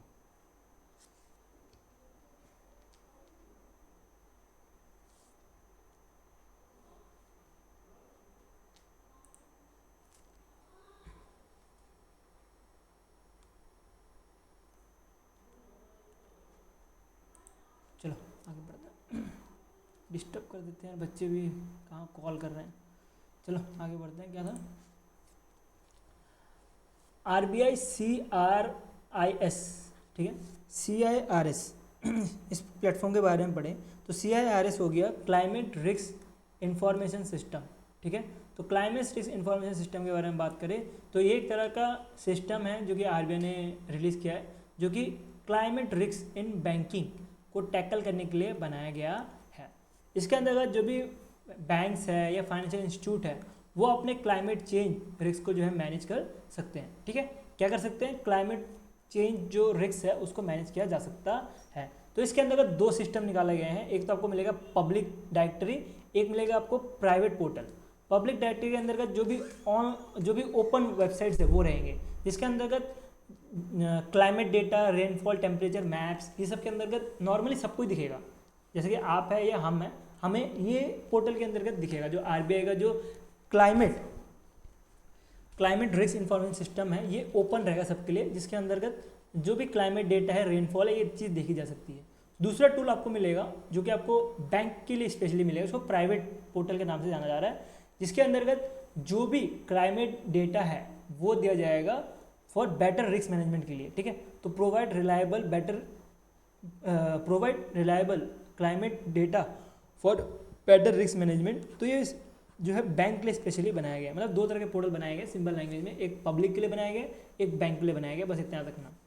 और इसके अंतर्गत बोला गया है कि बैंक के लिए जो आपको पता होगा डिफरेंट डिफरेंट रिस्क होता है, जैसे कि बिजनेस रिस्क हो गया, ठीक है, उसके साथ ट्रस्ट वाला रिस्क होता है, ठीक है, फाइनेंशियल रिस्क होता है, मार्केट रिस्क होता है। तो उसके अंतर्गत दो तरह के क्लाइमेट रिस्क को भी ऐड किया जाने के लिए बोला गया है, ठीक है। दो तरह के क्लाइमेट रिस्क को भी ऐड करने के लिए बोला गया है। एक तो आपको मिलेगा फिजिकल रिस्क और दूसरा मिलेगा ट्रांजिशन रिस्क। तो क्लाइमेट रिस्क जो है दो तरह के ऐड करने के लिए बोला गया है। फिजिकल रिस्क मान लेते कोई बैंक है, तो वो अगर अगर कुछ नेचुरल डिजास्टर हो गया तो वो भी रिस्क को रखने के लिए बोला गया है। और एक रखने के लिए बोला गया ट्रांजिशन रिस्क। अभी आपको पता होगा पूरा मार्केट जो है अब क्लीन एनर्जी की तरफ बढ़ता जा रहा है, तो उसके लिए बैंक को क्या रिस्क हो सकता है, क्योंकि बैंक अभी के टाइम पे जो ज़्यादा लोन दे रही होंगी वो उनको दे रही होंगी जो कि क्लीन एनर्जी की तरफ नहीं जा रहे होंगे। तो उसके लिए आरबीआई ने बोला है कि आपको ये भी रिस्क ध्यान में रखना है कि अगर आप क्लीन एनर्जी को पैसा नहीं दे रहे हो और पैसा दे भी रहे हो तो आप पे कितना ज़्यादा रिस्क हो सकता है। तो इसको इसलिए बोला गया कि जो भी रिस्क है उसको भी कंसिडर करके रखने के लिए बोला गया है, और इसको जो है ट्रांजिशन रिस्क के अंदर रखने के लिए बोला गया है बाय दी आरबीआई, ठीक है। बाकी ये तो मैंने आई थिंक आपको पढ़वा दिया या नहीं पढ़वाया, नहीं ये नहीं पढ़ाया ना, ये वाला पढ़ाता है। आरबीआई ने राइज कर दिया है loan to value limit for NBFC gold loan के लिए। तो कोई भी पर्सन अगर लोन लेने जाता है एनबीएफसी से, ठीक है, छोटा टिकट का लोन का मतलब क्या होगा कि 5 लाख से कम का अगर लोन लेने जाता है, गोल्ड लोन लेने जाता है, तो वो ले सकता है। पहले जो था वो कैप कम रखा गया था और अब इसका कैप बढ़ा दिया गया है। बात करें अगर कोई 2.5 लाख तक अगर लोन अगर किसी पर्सन को चाहिए तो वो लोन ले सकता है। लेकिन जो लोन टू वैल्यू है, अगर गोल्ड का रेट वही मैं बोलूँगी 1 लाख रुपए, तो उस केस में 85,000 तक ही जो है उसको मिल पाएगा। पहले तो था वो 75,000 तक मिल पाता था। तो लोन जो भी गोल्ड का जो वैल्यू है वो लोन के हिसाब से आपको मिलेगा कि 85% के हिसाब से मिलने वाला है। अगर 2.5 से ज़्यादा हुआ तो कुछ चेंजेस नहीं है। और अगर बात करें कि मोस्ट एनबीएफसी गोल्ड लोन जो है 5 लाख से कम होता है तो उस केस में 75% तक जो है बेनिफिट भी मिलने वाला है। तो एनबीएफसी को ये इसलिए किया गया है कि ये जो है अपना जो गोल्ड लोन है वो ज़्यादा दे पाए, उसी की वजह से ये स्टेप उठाया गया है, ठीक है। तो इसमें इतना कुछ जानने की ज़रूरत है नहीं। और ये चीज़ इसलिए की गई है, इसमें एक चीज़ और ध्यान देना है कि 70% ये तो मैंने आपको बता दिया। हाँ बाकी कुछ इतना है नहीं, बाकी तो मैंने जो पॉइंट्स कवर करवाए इतने ही हैं, इससे ज़्यादा कुछ है नहीं पीडीएफ में भी। नेक्स्ट चलते हैं, नेक्स्ट आ रहा है आरबीआई ने राइज कर दिया commission for banks handling government transaction. हाँ ये बहुत इंपॉर्टेंट है। जो भी गवर्नमेंट ट्रांजेक्शन बैंक जो हैंडल करता है उसके लिए जो भी कमीशन मिलता है बैंक को, जैसे कोई स्कीम मान लेते हैं, अटल पेंशन योजना मान लेते हैं, ठीक है, अटल पेंशन योजना अभी गवर्नमेंट ने तो निकाल दिया। अब इसको सेल कहाँ किया जाएगा या इसको डिस्ट्रीब्यूट कहाँ किया जाएगा, इसको करेगा तो बैंक ही ना। तो बैंक जब इसको ट्रांजेक्शन करता है या किसी बंदे को स्कीम बेचता है, या मान लेते हैं पेंशन मान लेते हैं, आपके फादर को भी पेंशन मिलता होगा या आपके आसपास के जो पर्सन है जो उसको पेंशन मिलता होगा, तो उनको जो पेंशन मिलता है उसके उनका जो पेंशन का जो उनके जो बैंक जो ऑपरेशन करता है, जब पेंशन मिलता है बैंक ऑपरेशन करता है ना, तो वो पैसा जो है वो पैसा ट्रांसफ़र करने के लिए बैंक को कुछ ना कुछ कमीशन मिलता है। पहले वो कमीशन कम रखा गया था, अब उसको थोड़ा बढ़ाया गया है, ठीक है। कितना बढ़ाया गया वो देखेंगे, और कब से एप्लीकेबल है वो डेट भी याद रखना है। तो ये एप्लीकेबल होगा 1 अप्रैल 2025 से, और इसके अंतर्गत आपको मिलेगा कि जितने भी एजेंसी बैंक्स हैं वो जो गवर्नमेंट का जो टैक्स कलेक्शन है, पेंशन है, गवर्नमेंट के डिसबर्समेंट जैसे स्कीम्स होगी वो सब जो करती है, तो उनको कुछ ना कुछ कमीशन दिया जाएगा। कोई कमीशन नहीं दिया जाएगा अगर प्री फंडेड हो या गवर्नमेंट ने ऑलरेडी सेपरेटली पे किया होगा, तो वो एक्सक्लूड है। लेकिन बाकी सारे जो बैंक हैंडल कर रहे होंगे उनको कमीशन दिया जाएगा। किस तरह से कमीशन दिया जाएगा, अगर बात करें इलेक्ट्रॉनिक ट्रांजैक्शन कमीशन को इंक्रीज किया गया है 9 रुपये से बढ़ा के 12 रुपये तक। पहले क्या था कि जो इलेक्ट्रॉनिक ट्रांजैक्शन कमीशन था वो पहले 9 रुपये था, अब उसको बढ़ा के जो है 12 रुपये कर दिया गया है। पेंशन की बारे में बात करें तो पेंशन में पहले 75 रुपीज़ दिया जाता था हर ट्रांजेक्शन का, अब उसको बढ़ा के 80 रुपीज़ कर दिया गया है। और फिजिकल रिसिप्ट को अनचेंज रखा गया है। और नॉन पेंशन पेमेंट जितने भी हैं, पहले उसका पैसा जो था वो 6.5 पैसा मिलता था पर 100 रुपीज़, अब जो है 7 पैसा करके मिलेगा पर 100 रुपीज़। तो ये कुछ पॉइंट्स हैं जो कि आपको एग्जाम के लिए इंपॉर्टेंट है, इसको ध्यान देते हुए चलना है, ठीक है। बाकी जो फिजिकल ट्रांजेक्शन जो अनचेंज रखा गया इसके बारे में बात करें तो ये पहले भी जो था वो 40 रुपये पर ट्रांजेक्शन रखा गया था फिजिकल रेवेन्यू रिसिप्ट में, और अभी के टाइम पे भी जो है 40 रुपये रखा गया है, ठीक है। तो ये पॉइंट शायद से मिस हो गया, तो ये चीज़ आप थोड़ा ध्यान देते हुए चलना।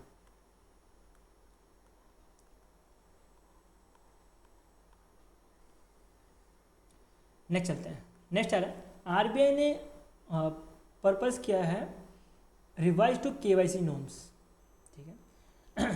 देखो केवाईसी नॉर्म्स में मैंने आपको ऑलरेडी बताया 3 तरह की केवाईसी रहती है, लो, मीडियम, हाई। जो लो रिस्क वाले कस्टमर्स होते हैं जैसे कि सैलरीड पर्सन हो गया, फार्मर्स को भी लो रिस्क में रखा जाता है, सैलरीड पर्सन, फिर उसके बाद फार्मर्स, ठीक है। उसके बाद किसी की कंपनी है जो बहुत टाइम से चल रही है, बिजनेस जो कंटिन्यूसली चली जा रही है बहुत टाइम से, तो वो सबको लो रिस्क में रखा जाता है। बैंक अलग अलग कैटेगरी में बांट कर रखता है। तो जो भी लो रिस्क वाले जो कस्टमर्स रहेंगे उनको केवाईसी अपडेट करने के लिए टाइम दिया है 30 जून 2026 तक, ठीक है। और 1 year from the original due date, जो भी ओरिजिनल ड्यू डेट है, आज मान लेते हैं कि आज कितना तारीख है, आज है 24 सितंबर, तो यहाँ से आप 1 साल मान सकते हो, 1 साल ज़्यादा और दिया जाएगा, मतलब 24 सितंबर 2026 तक। तो या तो ये डेट रहेगा या तो आपका 30 जून 2025 वाला डेट, 2026 वाला डेट रहेगा। मतलब अगर पहले के बारे में बात करें तो अभी के टाइम पे तो ये डेट बहुत ज़्यादा हो गया, तो 30 जून 2026 डेडलाइन रखा गया, ठीक है। इससे पहले कभी किया गया होता तो अप्रैल 24 मान लेते हैं, 24 अप्रैल मान लेते हैं, तो इस केस में 24 अप्रैल 2026 तक ही वो लिमिट रहता है लो रिस्क कस्टमर के लिए। मैंने आपको ऑलरेडी बताया कि केवाईसी अभी बहुत लोग नहीं कर रहे हैं, तो उनके लिए ये टाइम रिलीज किया गया है। उसका जो हाई रिस्क जो कस्टमर्स हैं, हाई रिस्क कस्टमर जैसे एंटरप्रेन्योर हो गए जो कि बहुत ज़्यादा रिस्क में रहते हैं, जो अपना बिजनेस बहुत ज़्यादा रिस्क में चलाते हैं, मैं चला रहा हूँ जॉब कर रहा हूँ, लेकिन जॉब के साथ मैं रिस्क में भी चला रहा हूँ पूरा बिजनेस बैंक के साथी का, तो मैं जो है वो हाई रिस्क में आता हूँ। तो मुझे हर 2 साल में जो है केवाईसी करवानी पड़ती है, जो मेरा अकाउंट है, ठीक है, जो मेरा ये बैंक के साथी का जो अकाउंट है उसके बारे में बात कर रहा हूँ, पर्सनल अकाउंट के बारे में बात नहीं कर रहा हूँ। पर्सनल अकाउंट में तो 10 साल में एक बार करवाना है, लेकिन अभी बैंक के साथी का जो अकाउंट है उसको मुझे हर 2 साल में करवाना पड़ता है। तो ये बोला गया है कि हर 2 साल में जो है रिव्यू करने के लिए भी बोला गया है बैंक को, ठीक है। उसके साथ ही बैंक को बोला गया है कि बैंक को 3 जो है मैसेज भेजना। 3 मैसेज कैसे भेजना, एक तो एसएमएस के थ्रू भेजना, एक मेल के थ्रू भेजना, और इवन लेटर के थ्रू भी भेजना। अगर आपको पता होगा तो केवाईसी जब नहीं होता तो आपको मोस्टली मैसेज आता है, मेल कभी कभी आता है, कभी कभी नहीं आता। मेरे को तो कभी बहुत टाइम नहीं आया, लेकिन लेटर कभी नहीं आता। बट आरबीआई ने स्पेशली लेटर भेजने के लिए बोला गया है कि केवाईसी नहीं करवा रहे होंगे तो लेटर भेजने के लिए। डेफिनेटली अभी मैंने रिसेंटली देखा है ये चीज़ कि लेटर भेजना चालू कर दिया है। अभी मेरे पापा के बारे में बात करें, मेरे पापा का भी केवाईसी एक्सपायर हो गया था, तो उस केस में उनको लेटर आया था, लेकिन मेरे केस में लेटर नहीं आया। आई थिंक मैं हाई रिस्क कस्टमर हूँ तो मेरे को लेटर भेजने का सोचा नहीं उन्होंने, लेकिन जो भी चीज़ है। लेकिन अभी के टाइम पे आरबीआई ने मैंडेट कर दिया कि ये 3 चीज़ें जो हैं करनी ही पड़ेंगी, ठीक है। जब भी केवाईसी अपडेट का जो डेट है वो इन्फॉर्मेशन ये 3 चीज़ों के द्वारा देनी ही पड़ेगी, ऐसा कुछ कहना है आरबीआई का, ठीक है। इसमें कुछ इन्फॉर्मेशन रह गया मेरे मैं एक बार देख लेता हूँ, ठीक है, 2 मिनट देना बस मेरे को। डी केवाईसी डॉक्यूमेंट 30 जनवरी। हाँ, 1-2 चीज़ याद रखना कि इसमें बोला गया है कि बिजनेस कॉरेस्पॉन्डेंट या तो वीडियो केवाईसी भी एनेबल करने के लिए बोला गया है। इसके साथ ही बोला गया है कि जो भी पर्सन अगर केवाईसी करना, कोई पर्सन अगर केवाईसी कराना चाहे तो वो होम ब्रांच में जाने की ज़रूरत नहीं है, वो कोई भी ब्रांच में जाके केवाईसी या री केवाईसी कर सकता है। तो उनके ऊपर जो पहले रिस्ट्रिक्शन थी वो नहीं रहेंगे, ठीक है। बस इतना ही है, इतना ही इंपॉर्टेंट था न्यूज़, बाकी कुछ नहीं। नेक्स्ट चलते हैं। नेक्स्ट आ रहा है आरबीआई ने रोक दिया है daily variable rate repo option को। ये किस तरह का ऑप्शन है, इसके बारे में मतलब रेपो रेट के बारे में आपको ऑलरेडी पता होगा ना। तो वेरिएबल रेट जो रेपो रहता है वो रेपो रेट से थोड़ा ज़्यादा रहता है, और इस केस में जब बैंक को जब पैसे की ज़रूरत पड़ती है तो वो इसके बदले जो है आरबीआई से इंस्टेंटली कैश उठा सकता है। लेकिन ये जो है डिफरेंट टाइप्स में दिया जाता है, डेली रहता है, वीकली रहता है, इवन आपको मंथली भी मिलेगा। लेकिन अभी के टाइम पे जो डेली वाला था वो अभी कोई यूज़ ही नहीं कर रहा बैंक, तो आरबीआई ने वो इसको बंद कर दिया है। वीकली और मंथली जैसे पहले चल रहा था वैसे ही चलने वाला है। वैसे सिंपल सा न्यूज़ है, इससे ज़्यादा कुछ पढ़ने की ज़रूरत यहाँ पे है नहीं। नेक्स्ट चलते हैं, आरबीआई ने रिवाइज कर दिया पीएसएल नोम को। पीएसएल नोम मतलब priority sector lending norms for small finance bank के लिए रिवाइज कर दिया है, ठीक ठीक है। तो ये किया गया है under the section 22(1) banking regulation act 1949 के अंतर्गत, जिसके अंतर्गत जो भी PSL है वो टोटल 75% तक जो है पहले पैसा लगा पाते थे। अब जो नया के हिसाब से जो है 60% टारगेट रखने के लिए बोला गया है। ठीक है। प्योरिटी सेक्टर लैंडिंग पता होगा, प्योरिटी सेक्टर लैंडिंग के अंतर्गत जैसे एजुकेशन हो गया, एग्रीकल्चर हो गया, हॉस्पिटल हो गए, तो यहाँ पे पैसे कुछ न कुछ रखने पड़ते हैं। तो स्मॉल फाइनेंस बैंक को पहले 75% रखना पड़ता था, अब उसको घटा के 60% बोला गया है। इसमें भी आपको दो चीज़ें मिलेंगी कि जो कोर है, कोर जैसे कि एग्रीकल्चर, एजुकेशन, उसके लिए 40% रखने के लिए बोला गया है, और बाकी जो रिमेनिंग है उसके लिए 20% रखने के लिए बोला गया है। ठीक है। तो ये चीज़ आपको ध्यान देते हुए चलना है। नेक्स्ट चलते हैं।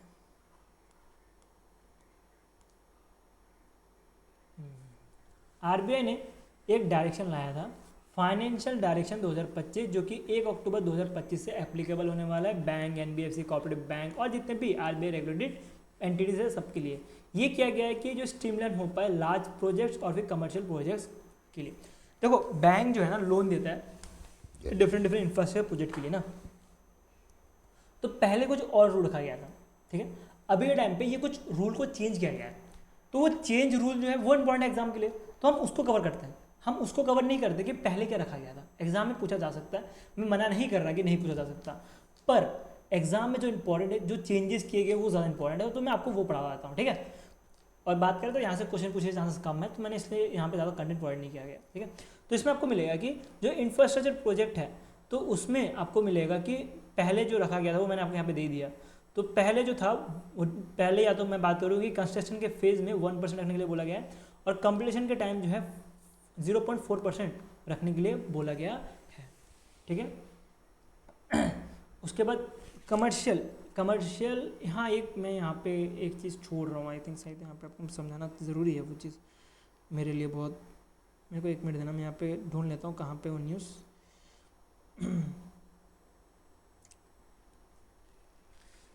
चलो, तो इसमें क्या है देखते हैं।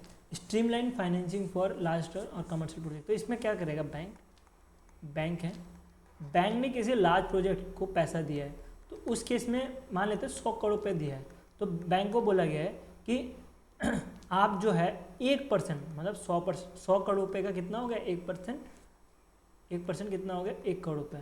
तो 1 करोड़ रुपये आपको अलग से साइड करके रख लेना है, आपको इस पैसे को यूज़ नहीं करना है ड्यूरिंग कंस्ट्रक्शन फेज, और जब कंप्लीटेशन हो जाए उसके बाद जो है 0.4% जो है आपको अलग से रख देना है। अगर बात करें इंफ्रास्ट्रक्चर प्रोजेक्ट जैसे हाईवेज की बारे में बात कर रहे हैं, अगर कमर्शियल रियल एस्टेट के बारे में बात करें तो 1.25% रखा गया रखने के लिए बोला गया, और कंप्लीटेशन के बाद 0.75% रखने के लिए बोला गया है। ठीक है।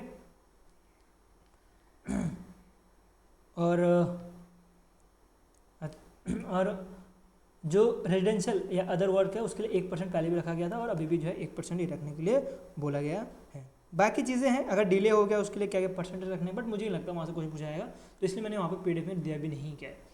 अब मेरे यहाँ पे मेरे को कोई क्वेश्चन मत करना कि आपको कैसे पता आएगा नहीं आएगा। ठीक है। मैं टोटल 3 साल हो गए, और उससे पहले भी मैं एक एस्पिरेंट ही हूँ। ठीक है। एस्पिरेंट पहले था, अभी तो नहीं हूँ, अभी तो एज ए टीचर की तरह काम कर रहा हूँ, लेकिन मेरे जो एक्सपीरियंस के हिसाब से मैं जो आपको बताता हूँ, जो मेरे पहले स्टूडेंट हैं उनको पता है, मैं जो आपको बताता हूँ उस हिसाब से पेपर आता है। तो अगर आप मेरे से ट्रस्ट करते हो तभी फॉलो करो, अगर नहीं करते तो फॉलो मत करना, सीधी बात है। ठीक है। मैं आपको ये नहीं हवाबाजी में नहीं बोलूँगा कि आप 35 स्कोर कर दोगे, 40 स्कोर कर दोगे, नहीं हो पाएगा, ये पढ़ के नहीं हो पाएगा। लेकिन इतना ज़रूर है कि अगर आपको बात करूँ कि 10 से 15 स्कोर करना है, 20 स्कोर तक जो है मैं आपको करवा के दे सकता हूँ। ये PDF या तो जो मैं आपको पढ़ा रहा हूँ इसके थ्रू। ठीक है। अभी मैं सोच रहा हूँ कि 35-40 तक स्कोर कर पाऊँगा, नहीं होगा, ये चीज़ लिख के ले लो। इवन बात करूँ कि पेपर के बारे में भी, पेपर में भी अगर आप मेरा पढ़ के जा रहे हो, इवन बड़े बड़े एडटेक के भी पढ़ के जा रहे हो, उधर भी आप 30-35 तक स्कोर कर सकते हो, जो टॉपर का स्कोर है उतना करके दे सकते हैं। अब क्या रहता है कि आपको गुमराह किया जाता है टीचर्स, अब मुझे नहीं पता, मैं भी जब पढ़ रहा था एज एस्पिरेंट के तौर पे, तो हमें भी बताया जाता था कि 35 स्कोर करो, 40 करने के लिए ये वीडियो देख लो, वो वीडियो देख लो, बट पॉसिबल नहीं है। रियलिटी देखो यार, रियलिटी में देखोगे तो 25 स्कोर करना भी एक गुड स्कोर है, 25-30 स्कोर करना भी गुड स्कोर है। उतना स्कोर कर लोगे तब भी बहुत है। लोग उतना स्कोर कर लेते हैं, मॉक में स्कोर कर लेते हैं, GA की बारे में बात कर रहा हूँ स्पेशली, इवन अगर वो टेस्ट दे रहे होंगे तब भी स्कोर कर लेते हैं, लेकिन तब भी डिमोटिवेट रहते हैं, बोलते हैं यार इतना स्कोर हुआ है, मेरे को 40 करना है, 50 करना है। बट एक चीज़ ध्यान देना, पॉसिबल नहीं है। GA का पेपर हार्ड आता है, GA का पेपर ईजी नहीं आता। तो रियलिटी में जियो, ऐसा हवाबाजी में जीते रहोगे ना तो एक तो खुद ही अपने आप को डिमोटिवेट करोगे और पेपर भी खराब करके आओगे। तो बेटर यही है 25-30 स्कोर कर पा रहे हो वेल एंड गुड, नहीं कर पा रहे हो तो मेहनत करने की जरूरत है, ये चीज़ ध्यान दे देना, ठीक है। नेक्स्ट चलते हैं, आरबीआई ने एक्सटेंड कर दिया है कॉल मनी और जो थर्ड पार्टी है उसको, ठीक है। तो थर्ड पार्टी और जो कॉल मनी है इसको जो है एक्सटेंड कर दिया गया है बाय दी आरबीआई। ये कॉल मनी वाला न्यूज़ कहाँ गया मेरा, एक मिनट देख जाओ यार। मेरा ऐसा है कि मैं आपको चाह रहा हूँ कि कुछ पॉइंट छूटे ना, जो मैं आपको पढ़वा रहा हूँ वहाँ से जो भी इम्पॉर्टेंट पॉइंट्स है वो कवर हो जाए, और कुछ अगर छूट भी रहा होगा तो इम्पॉर्टेंट जो पॉइंट्स है वो ना छूटे, बस कुछ भी करके, बस मैं इसलिए मैं बस चेक कर ले रहा हूँ पीडीएफ में कुछ इंपॉर्टेंट पॉइंट रह ना गया, ठीक है। ये तो मुझे मिल ही नहीं रहा है, ये कहाँ गया, छोड़ो। मुझे ऐसे याद है ये न्यूज़ कंटेंट इतना ज़्यादा हो जाता है ना कि चीज़ें भूल जाते हैं, और मेरे पास अभी कोई ऐसा मेंबर नहीं है कि मेरे सामने कोई डेस्कटॉप रखा जाए, ठीक है। देखते हैं आगे क्या है। ये जो है रिकमेंडेशन दी गई थी राधा श्याम के द्वारा, ठीक है। तो राधा श्याम के द्वारा रिकमेंडेशन दी गई थी कि जो कॉल मनी है उसका टाइमिंग चेंज करने के लिए, मैं वापस से रिपीट कर रहा हूँ, जो ओल्ड टाइम है वो पूछा नहीं जा सकता, जो न्यू टाइम है वही पूछा जाएगा। मैं तब भी आपको ओल्ड टाइम भी थोड़ा बता देता हूँ, ठीक है। मैंने पीडीएफ में इसलिए नहीं देख रखा कि ओल्ड टाइमिंग आपको कभी नहीं पूछा जाएगा एग्जाम में, ठीक है। एक मिल गया, रुको। ओल्ड टाइमिंग के बारे में बात करें तो ओल्ड टाइमिंग पहले था 9 से लेके, कॉल मनी के लिए 9 से लेके 5 बजे तक था, और अभी के टाइम पे न्यू टाइम आपको मिलेगा सुबह के 9 बजे से लेकर शाम के 7 बजे तक। ये एप्लीकेबल 1 जुलाई 2025 से एप्लीकेबल करने के लिए बोला गया था, ठीक है, क्योंकि जून का न्यूज़ है तो जुलाई से जो है इसको एप्लीकेबल करने के लिए बोला गया था। जो मार्केट रेपो है, तो मार्केट रेपो जो है उसका टाइम मिलेगा आपको 2:30 तक, जो है पहले टाइम था 2:30 PM तक पहले टाइम था, और अब जगह 4 PM तक कर दिया गया है। ये एप्लीकेबल होने वाला था 1 अगस्त 2025 से। जो थर्ड पार्टी रेपो है, पहले जो इसका टाइम था वो आपको 3 बजे का मिलेगा 3 PM, इसको बढ़ा के अभी 4 PM कर दिया है 1 अगस्त 2026 से। जो SDF और MSF है उसका टाइम आपको मिलेगा पहले 5:30 बजे से 11:30 बजे तक था रात की, सॉरी ये 11:59 तक ही था, और अभी के टाइम पे 7 बजे से लेके 11:59 तक है। तो ये जो टाइम मैं बता रहा हूँ आपको, ये टाइम आपको एग्जैक्ट याद रखना है, एग्जाम में पूछा जा सकता है, ठीक है। तो कॉल मनी क्या रहता है, कॉल मनी बैंक को जब इमरजेंसी में पैसे की जरूरत पड़ती है तब लेते हैं, और उसके बाद ये जो है विदाउट कोलेटरल में रहता है। अगर बात करें मार्केट रेपो की, तो मार्केट रेपो जो है एक तरह से मान सकते हो कि शॉर्ट टर्म पैसा लिया जा सकता है, और ये लिया जाता है गवर्नमेंट सिक्योरिटीज़ को यूज़ करते हुए। उसके बाद बात करें थर्ड पार्टी रेपो की, तो ये एक तरह का कोलेटरल रहता है, ठीक है। कोलेटरल के बदले जो है ये पैसे दिए जाते हैं बाय दी आरबीआई। और MSF और फिर SDF तो आपको पता होगा, ठीक है। नेक्स्ट चलते हैं, नेक्स्ट आ रहा है, आरबीआई ने ईजी कर दिया है इन्वेस्टमेंट नोम for FPI in corporate bonds. जो फॉरेन पोर्टफोलियो इन्वेस्टर्स हैं, जो फॉरेनर हैं मान सकते हो, अगर वो कॉर्पोरेट बॉन्ड में पैसा लगाना चाहें इंडिया के तो वो लगा सकते हैं, लेकिन वहाँ पे कुछ रूल रखा गया था पहले, और उस कुछ रूल को जो है चेंज किया गया। जैसे कि शॉर्ट टर्म अगर डेप्ट में अगर पैसा लगाना है तो मैक्सिमम पहले 30% लगाया जाता था, अभी के टाइम पे कोई लिमिट नहीं है। और कंसंट्रेटेड पर इंश्योरर जो था वो पहले 15% था लॉन्ग टर्म के लिए, और अदर्स के लिए 10% था, वो भी रिमूव कर दिया गया है। और ओवरऑल FPI लिमिट जो है 8.2 से लेके 8.8 करोड़, हाँ ये चीज़ पहले भी अनचेंज था और अभी भी अनचेंज रखा गया है, ठीक है। तो यहाँ पे कुछ चेंजेस नहीं किए गए, तो ये चीज़ आपको ध्यान देते हुए चलना है, ये एग्जाम के लिए इंपॉर्टेंट है ये वाला पॉइंट भी, ठीक है। प्रभाव होटल, 1 मिनट पानी पी लें वापस, और थोड़ा सा बाकी है, ठीक है, फिर पेनल्टी पड़ेंगे, फिर लाइसेंस, बस फिर ख़त्म हो जाएगा। आई थिंक वीडियो 2 घंटे के आसपास रहेगा, 2 घंटे भी नहीं, आई थिंक 1 आवर 30 मिनट्स के आसपास आपका सब कुछ कवर हो जाएगा, ठीक है। नेक्स्ट चलते हैं, नेक्स्ट क्या है अपने पास, आरबीआई ने सेंट्रलाइज कर दिया है प्रभा पोर्टल। प्रभा पोर्टल क्या है, प्रभा पोर्टल के अंतर्गत जो भी बैंक है, NBFCs हैं, वो जो है लाइसेंस अप्रूव करवा सकती है, या तो लाइसेंस कुछ नया चाहिए तो वो सब कुछ यहाँ से लिया जा सकता है। तो प्रभा पोर्टल के बारे में बात करें तो इसको पहले भी लॉन्च किया गया था, लेकिन प्रॉब्लम क्या था कि प्रॉब्लम नहीं बोल सकते कि प्रभा पोर्टल के अंदर जैसे मैंने आपको बताया लाइसेंस लिया जा सकता है, तो वो चीज़ पहले ऑफलाइन भी एप्लीकेबल था, लेकिन बोला गया है 1 मई 2025 से कि आपको जो है अगर लाइसेंस लेना है, बैंक को अगर लाइसेंस लेना है तो वो प्रभा पोर्टल से ही लेना पड़ेगा, ठीक है। तो प्रभा पोर्टल का फुल फॉर्म याद रखना, platform for regulatory application validation and authorisation. तो ये फुल फॉर्म जो है आपको एग्जैक्ट याद रखते हुए चलना है, ठीक है। नेक्स्ट चलता है, नेक्स्ट है आरबीआई ने एक्सटेंड कर दिया डेडलाइन फॉर BIS जो स्टैंडर्ड है, ब्यूरो ऑफ इंडियन स्टैंडर्ड, तो उसके अंतर्गत जो नोट शॉर्टिंग मशीन है उसको लगाने के लिए बोला गया है। तो इसका जो टाइम था वो 1 मई नहीं, मतलब 31 मई 2025 था, उसको बढ़ा के 30 नवंबर 2025 कर दिया गया। तो इसका डेडलाइन मई से लेकर नवंबर तक शिफ्ट किया गया है। इसके अंतर्गत सॉरी इसके अंतर्गत आपको पता होगा कि बैंक का जो एटीएम है, एटीएम का एग्जांपल लेते हैं, तो बैंक का जो एटीएम है उसमें डिफरेंट जो नोट्स है उसको शॉर्ट किया जाता है। 500 का अलग से, जो पैसा डालता है वो बंदा क्या करता है, 500 का अलग से रखेगा, 200 का अलग से रखेगा, 100 का अलग से रखेगा, ऐसा रहता है सिस्टम। और जो भी कंपाइलेंस है वो BIS कंपाइलेंस के तौर से नहीं चल रहा होता, ठीक है। अभी के टाइम पे क्या बोला गया कि BIS का जो हम इतना कंपाइलेंस के ऊपर नहीं जाएंगे कि कंपाइलेंस क्या है, कैसे नोट रखना है, वो सब कोई नहीं पूछेगा एग्जाम में।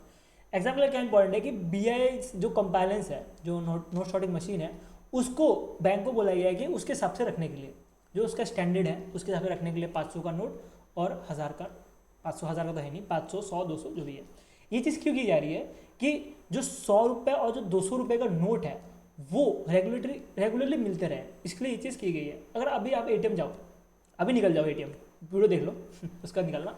अगर ATM में जाते हैं अभी के टाइम पे, आपने देखा होगा मोस्टली SBI का ATM, HDFC का भी ले सकते हो, ICICI बैंक में मोस्टली यही सब ज़्यादा यूज़ करता हूँ। तो यहाँ पे आपको मिलेगा कि 500 के नोट तो मिल जाते हैं, लेकिन 100 और 1000 के नोट, 100 और 200 के नोट नहीं मिलते हैं। तो ये प्रॉब्लम को सॉल्व करने के लिए जो BIS जो नोट शॉर्टिंग मशीन है इसको यूज़ करने के लिए बोला गया है RBI के द्वारा। पहले डेट क्या था, पहले था मई, अब क्या है, अब है नवंबर। ये चीज़ ध्यान दे देना, ठीक है। नेक्स्ट में बढ़ते हैं। RBI new digital lending direction 2025, इसके अंदर बोला गया है कि जो भी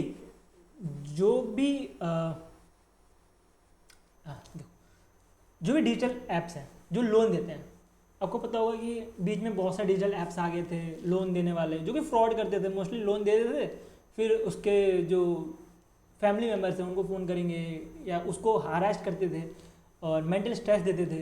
तो वो सारे जो भी ऐप्स हैं जो कि मेंटल स्ट्रेस देते थे, या तो हरास करते थे, या तो फेक होते थे, स्कैम करते थे, तो वो सबको जो है रिपोर्ट करने के लिए बोला गया है सेंट्रलाइज इंफॉर्मेशन मैनेजमेंट सिस्टम, मतलब CIMS में। ये बोला गया है 13 मई 2025 से करने के लिए, ठीक है, 2025 से करने के लिए। तो इनिशियल जो डेडलाइन रखा गया है अपलोड करने के लिए जो भी इंफॉर्मेशन है वो 15 जून 2025 में रखा गया है। और ये जितने भी बैंक और NBFC हैं जो भी लोन प्रोवाइड करते हैं उनको लिए क्या गया, ठीक है। एक छोटा सा एग्जांपल लेते तो आपको अच्छे समझ आएगा। अब मान लेते हैं कोई ABC कोई एक ऐप है, इसको लोन प्रोवाइड करना है। अब इसको लोन प्रोवाइड करने के लिए एज पर RBI ये लोन प्रोवाइड नहीं कर सकता, इसको किसी ना किसी बैंक या NBFC के साथ टाई अप करना पड़ेगा। तो बैंक और NBFC को पता होता है कि ये जो है घपला कर रहा है या घपला करने वाला है, या तो छुपाने की कोशिश करता है, जो ABC ऐप है या छुपाने की कोशिश करेगा, या बैंक को पता होता है, वो इतना कुछ देखता नहीं है, अप्लाई कर देता है, चलो यार लोन दे देगा हमारे यहाँ से, हमारा ही फ़ायदा है। तो उस केस में बैंक जो है उसको अलाउ कर देता है। इसमें नुकसान किसको हो जाता है, नॉर्मल पब्लिक को हो जाता है।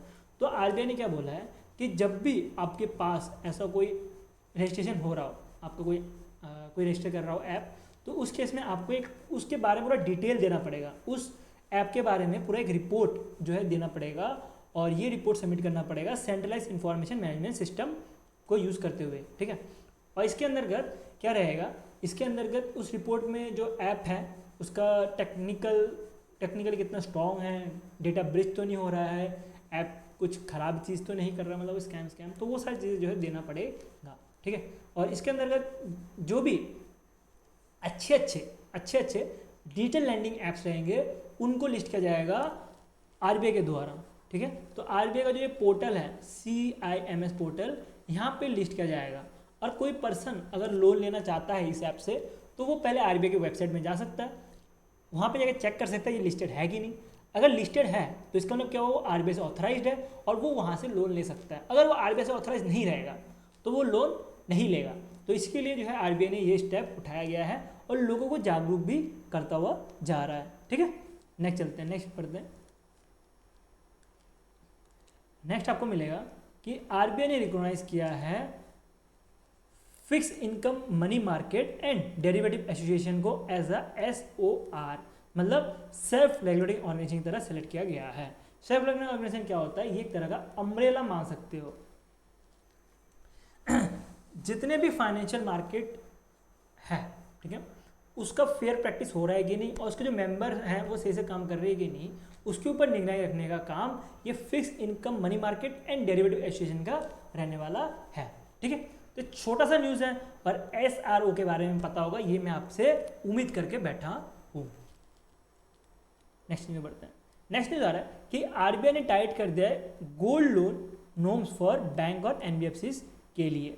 ठीक है, तो ये जो है आप देख सकते हो कि NBFC का रेट तो अभी चेंज हो गया, जैसे मई का न्यूज़ है तो वो जून का न्यूज़ था। NBFC का रेट तो 85% हो गया, लेकिन बैंक का जो रेट है वो 75% रखने के लिए बोला गया लोन टू वैल्यू कैप को। उसके अंदर कुछ वैल्यूज़ देकर रखा है, सिल्वर का कोलेटरल इतना ग्राम होना चाहिए, 925 ग्राम होना चाहिए। बाकी पेनल्टीज इंपॉर्टेंट है, ठीक है, ये 2 पॉइंट इतने इंपॉर्टेंट है नहीं। गोल्ड अगर रिटर्न कर दिया गया, गोल्ड लोन में क्या होता है कि आप गोल्ड लेते हो, उसके बदले आपको पैसे मिलते हैं। अब आपने पैसे लौटा दिए तो आपको गोल्ड जो है RBI ने बोला है बैंक को विद इन 7 वर्किंग डेज के अंदर गति देना पड़ेगा। अगर नहीं दे पाया तो उस केस में 5,000 रुपये करके पर डे हिसाब से पेनल्टी लगने वाली है। तो ये चीज़ आपको ध्यान देना है, तो ये आपको याद रखना है, ये जो है RBI के द्वारा की गई है। नेक्स्ट चलते हैं, कुछ इनिशिएटिव लिया गया था फर्स्ट MPC मीटिंग में, जो कि एग्जाम के लिए इंपॉर्टेंट है, जो कि मैंने यहाँ पे आपको देख के रखा हुआ है। जैसे मैंने आपको बताया कि फर्स्ट MPC मीटिंग पढ़ने की ज़रूरत नहीं है, वैसे आपको सेकंड MPC मीटिंग में पढ़ने की ज़रूरत नहीं है, क्योंकि अभी थर्ड MPC मीटिंग आ चुका है और क्वेश्चन जो है आपको थर्ड MPC मीटिंग से ही पूछा जाएगा, और कभी कभी सेकंड से ही पूछा जाता है, बट बहुत कम चांस है। तो थर्ड वाला पढ़ना है, उसके साथ कुछ स्टेप्स हैं जो फर्स्ट में लिया गया था, तो उसको हम कवर कर लेते हैं। को लैंडिंग का मतलब क्या होता है? बैंक और NBFC मिलकर पैसा देती है। तो इसके अंतर्गत जो प्रायोरिटी सेक्टर है और नॉन प्रायोरिटी सेक्टर है, दोनों को टारगेट करने के लिए बोला गया था फर्स्ट MPC मीटिंग में।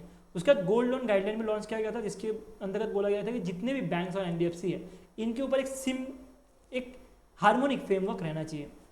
उसका UPI टेंशन के बारे में बात करें तो अगर पर्सन टू मर्चेंट हो रहा हो तो उस केस में लिमिट जो है करंटली 1 लाख रुपए है मोस्ट यूजर्स के लिए, और जो सेलेक्टेड जो P2M के लिए होगा वो 2 से 5 लाख के बीच में रहेगा। व्हाट्सएप जो RBI कहता है, आपने ऐड देखा होगा, तो उसको जो है व्हाट्सएप के थ्रू भी लोगों को जागरूक करने के लिए RBI ने इनिशिएटिव लिया था MPC मीटिंग में। ठीक है, और एक फ्रॉड प्रिवेंशन के लिए एक मूल हंटर AI भी लॉन्च किया गया था, जो कि मोस्टली मूल अकाउंट को पकड़ता है। मूल अकाउंट क्या होता है? ये वो अकाउंट होता है जो कि मोस्टली फेक नेम या तो फ्रॉड ट्रांजेक्शन जहाँ पे हो रहा होता है। ठीक है, मोस्टली ब्लैक मार्केट के लिए इसको यूज़ किया जाता है। ठीक है, ब्लैक मार्केट नहीं, सॉरी, ब्लैक मनी के लिए यूज़ किया जाता है। नेक्स्ट RBI के न्यूज़ कवर करें तो ये आपको मिलेगा कि RBI ने SLR जो SLF standing liquidity facility limit, और जो स्टैंड अलोन प्राइमरी डीलर है, इसका रेट पहले 10,000 रुपये था, उसको बढ़ा के लिमिट 15,000 करोड़ रुपये कर दिया है। 10,000 करोड़ से लेके 15,000 करोड़ रुपये कर दिया है 1 अप्रैल 2025 से। ठीक है, तो SDF now can access overnight पैसा ले सकता है, VRR के थ्रू भी ले सकता है, जो मैंने आपको पहले बताया कि डेली VRR के थ्रू पैसा उठा सकता है। तो अभी डेली तो बंद हो चुका है, तो अभी वीकली और जो मंथली है उसकी बेस पे जो है पैसे भी उठा सकते हैं। नेक्स्ट, RBI ने FPI इन्वेस्टमेंट लिमिट में कुछ किया गया है। हाँ, यहाँ पे क्या क्या चीज़ें उसको थोड़ा ध्यान दे दो। देखो यार, एक तो ये अप्रैल का न्यूज़ है, तो यहाँ से पूछने बहुत कम चांस है। जितना मैं आपको यहाँ पे लिख के दे रहा हूँ ना, इतना पढ़ोगे तब भी हो जाएगा। ठीक है, मैं ये नहीं बोल रहा कि नहीं पूछा जाता, बट चांसेस कम है, ये चीज़ ध्यान देना। तो यहाँ पे क्या बोला गया है कि जो FPI लिमिट है वो पहले 6% रखा गया था, वो भी अभी भी अनचेंज है। GSEC सेंट्रल गवर्नमेंट का जो GSEC है उसके लिए 2% है, स्टेट गवर्नमेंट के लिए और कॉर्पोरेट के लिए 15% है। तो जो FPI है, जो फॉरेन इन्वेस्टमेंट हो सकता है, वो 6% हो सकता है सेंट्रल गवर्नमेंट सिक्योरिटीज़ के लिए। स्टेट डेवलपमेंट लोन्स के लिए वो जो है 2% है, और कॉर्पोरेटिव बॉन्ड के लिए जो है वो 15% है। ये 3 आपको याद रखना, एग्जाम के लिए बहुत इंपॉर्टेंट है।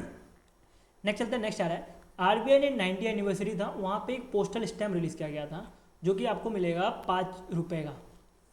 एक तो 90 रुपीज़ का भी किया गया था। ठीक है, सॉरी यहाँ पे एक मिस्टेक हुई मुझसे। 90 का जो है आपको पोस्टल स्टैम्प मिलेगा, 5 रुपये का कॉइन रिलीज़ किया गया था। ठीक है, तो इसमें जो स्टैम्प था उसमें RBI का जो पुराना वाला हेडक्वार्टर है कोलकाता वो लिखा गया था, और अभी करंट का जो हेडक्वार्टर है मुंबई वो लिखा गया था। उसका 90 एनिवर्सरी भी लिखा गया था। उसके ऊपर से जो मोटो है ये भी लिखा गया था उस स्टैम्प में। ठीक है, नेक्स्ट न्यूज़ में बढ़े अच्छा, ये तो बहुत ज़्यादा इंपॉर्टेंट न्यूज़ है। अप्रैल के महीने में आई थिंक ये सबसे ज़्यादा इंपॉर्टेंट न्यूज़ है।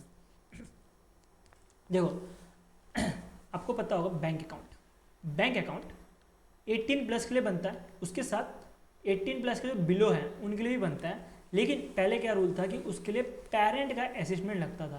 पेरेंट अपने नाम पे माइनर जो है उनका अकाउंट खोलते थे, माइनर के नाम पे अकाउंट नहीं खुलता था। अभी के टाइम पे अगर कोई 10 साल से ज़्यादा है तो वो जो है सेविंग अकाउंट और टर्म डिपॉजिट अकाउंट भी खोल सकता है, माइनर अकाउंट की ज़रूरत नहीं है। और वो जो है पूरा का पूरा उसका अकाउंट रहेगा, उसका नाम रहेगा, उसका पूरा फुल फ्लेज उसी का अकाउंट रहेगा। इसके अगेंस्ट उसको जो है क्रेडिट कार्ड नहीं दिया जाएगा, ये चीज़ ध्यान देना। डेबिट कार्ड और उसके साथ जो भी चीज़ें रहती है पासबुक, ये सब चीज़ दी जाएंगी, ठीक है। तो यहाँ पे नेट बैंकिंग भी अलाउ किया जाएगा। और जो भी 10 साल के नीचे हैं उस केस में उनका जो भी अकाउंट रहेगा वो माइनर अकाउंट की तरह से बनेगा। और उस केस में जो मदर है वो भी एज अ गार्जियन रह सकती है, ऐसा कुछ कहना है आरबीआई का। उसके बाद जब 18 ईयर हो जाएगा, मान लेते हैं 10 साल में किसी बच्चे ने बंदा ही है, बंदा हो बंदी हो, सॉरी मैं थोड़ा बंदा बंदी क्योंकि मैं थोड़ा नॉर्थ साइड से आया हूँ तो ऐसा लैंग्वेज है। तो बात करते हैं 10 साल से ज़्यादा, 10 साल से जो भी बंदा या बंदी, ठीक है, बच्चे जो भी हैं, उन्होंने अगर अकाउंट खोला तो उस केस में उनका अकाउंट तो उनके नाम पे हो जाएगा। लेकिन जैसे 18 साल होगा तो उसके बाद उनसे फ्रेश सिग्नेचर लेने के लिए बोला गया बैंक के द्वारा। उसके साथ ही उनको समझाना पड़ेगा, इंस्ट्रक्शन देना पड़ेगा कि आप किस किस के लिए लागू हो गए, कैसे जो आपको यूज़ करना है अकाउंट, तो ये सब सारी चीज़ें जो समझाई जाएंगी। उसके बाद उनका जो बैंक का अकाउंट का जो बैलेंस है वो कंफर्म किया जाएगा और नोटिफाई किया जाएगा। ये सारी चीज़ एडवांस में, मतलब 18 साल होने से पहले ही नोटिफाई किया जाएगा, मेल के थ्रू, मैसेज के थ्रू या कॉल के थ्रू। तो ये सब चीज़ें जो हैं बैंक को बताने के लिए बोला गया है बाय दी आरबीआई, ठीक है। उसके साथ ही बोला गया कि कोई भी ओवरड्राफ्ट फैसिलिटी नहीं मिलेगी, क्रेडिट कार्ड नहीं मिलेगा, ओवरड्राफ्ट फैसिलिटी नहीं मिलेगा, लोन नहीं मिलेगा। तो ये सारी चीज़ें ध्यान दे देना, ठीक है। और इनका जो भी केवाईसी होगा, जो आरबीआई का जो केवाईसी रूल है नए 2016 के हिसाब से ही रहने वाला है, ठीक है। नेक्स्ट चलते हैं, नेक्स्ट आ रहा है आरबीआई ने अपडेट कर दिया है लिक्विडिटी कवरेज रेशियो को। तो लिक्विडिटी कवरेज रेशियो के बारे में बात करें तो एप्लीकेबल है जितने भी कमर्शियल बैंक्स हैं सबके लिए। कौन कौन एप्लीकेबल नहीं है वो ध्यान देना, पेमेंट बैंक, आरआरबी और लोकल एरिया बैंक जो इसके लिए एप्लीकेबल नहीं है, ये चीज़ ध्यान देना, ठीक है। तो जितने भी कमर्शियल बैंक है सबके लिए एप्लीकेबल रहने वाला है। तो बैंक को बोला गया है कि आपको जो है एक्स्ट्रा पैसा होल्ड करके रखना है। आपको ये चीज़ पता होगी कि बैंक जो है ऑलरेडी पैसा होल्ड करके रखता है एक्स्ट्रा, अगर कुछ इमरजेंसी हो तो अपने आप को संभाल पाए, खुद का दिवाली ना निकल जाए। तो इसी के लिए जो है बैंक अपने पास कुछ ना कुछ फंडिंग रखती है। लेकिन अभी प्रॉब्लम क्या है कि बैंक किस हिसाब से कैलकुलेट करती थी पहले कि बंदा आ जाएगा, मान लेते 10,000 निकालेगा, 1 लाख निकालेगा, कितने निकाल लेगा, तो उस हिसाब से बैंक प्रेडिक्ट करती है। बैंक में भी लिमिट है, ठीक है, तो बैंक उस हिसाब से प्रेडिक्ट करती है। लेकिन आजकल क्या हो गया कि आजकल इंटरनेट और मोबाइल बैंकिंग का ज़माना आ गया है। तो यहाँ पे क्या है कि बंदा जब चाहे तभी 1 लाख 5 लाख तक भी जो है यूपीआई के थ्रू ट्रांजेक्शन कर सकता है। तो उस रिस्क को देखते हुए आरबीआई ने बोला है जो भी आपका रेट है, जितना पैसा पहले रखते थे उसकी जगह पे आपको और ज़्यादा पैसा रखना पड़ेगा। जो स्टेबल डिपॉजिट था, स्टेबल डिपॉजिट जैसे एफडी हो गया, ठीक है। एफडी पहले क्या था कि एफडी को आपको तोड़ने के लिए बैंक जाना पड़ता था। कोई बंदा सोचता रहा इतनी मेहनत करके जाना है, आना है, ठीक है, तो उसको थोड़ा टाइम लगता था, तो बैंक को भी टाइम मिल जाता है ये रिस्क देखने के लिए। लेकिन आजकल इंटरनेट का ज़माना है, आपने एक क्लिक आपका एफडी कैंसिल हो गया, आपके पैसे आपके अकाउंट में आ गया। तो बैंक को वो रिस्क संभालने के लिए पहले रेट जो था वो 5% रखा गया था और अब के टाइम पे 7% रखा गया है। और जो लेस स्टेबल डिपॉजिट जैसे सेविंग अकाउंट का जो पैसा रहता है, पहले उसका रेट था वो 10%, अभी 12.5% रखने के लिए बोला गया है। इसके भी एक्स्ट्रा और 2.5% एज अ रन ऑफ भी ऐड करने के लिए बोला गया है बाय दी आरबीआई, ठीक है। नेक्स्ट चले तो आरबीआई ने मैंडेट कर दिया है .bank.in डोमेन को। इसके बारे में आपने ऑलरेडी पढ़ा होगा, ये सारे बैंक्स के लिए एप्लीकेबल होने वाला है। डेडलाइन 31 अक्टूबर 2025 रखने के लिए बोला गया, जिसमें ऑलरेडी पीएनबी ने अपना डोमेन चेंज करके pnb.bank.in रख दिया है, ठीक है।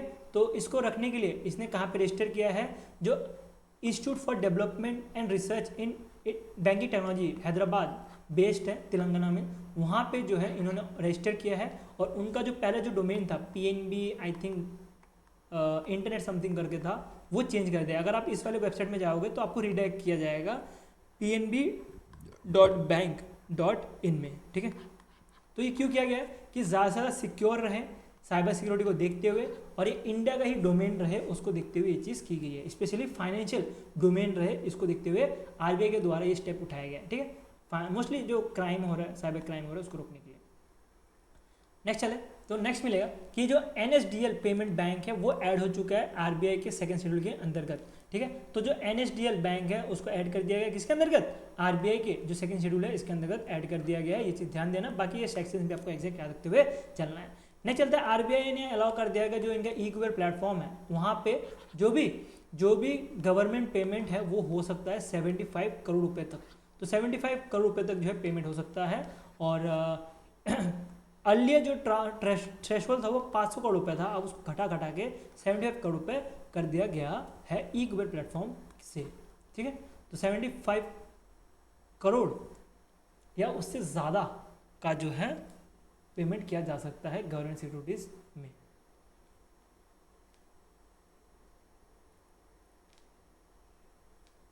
ई-क्यूबर प्लेटफॉर्म के द्वारा। इसका डेट इंपॉर्टेंट है, बाकी तो कुछ इतना इंपॉर्टेंट है नहीं।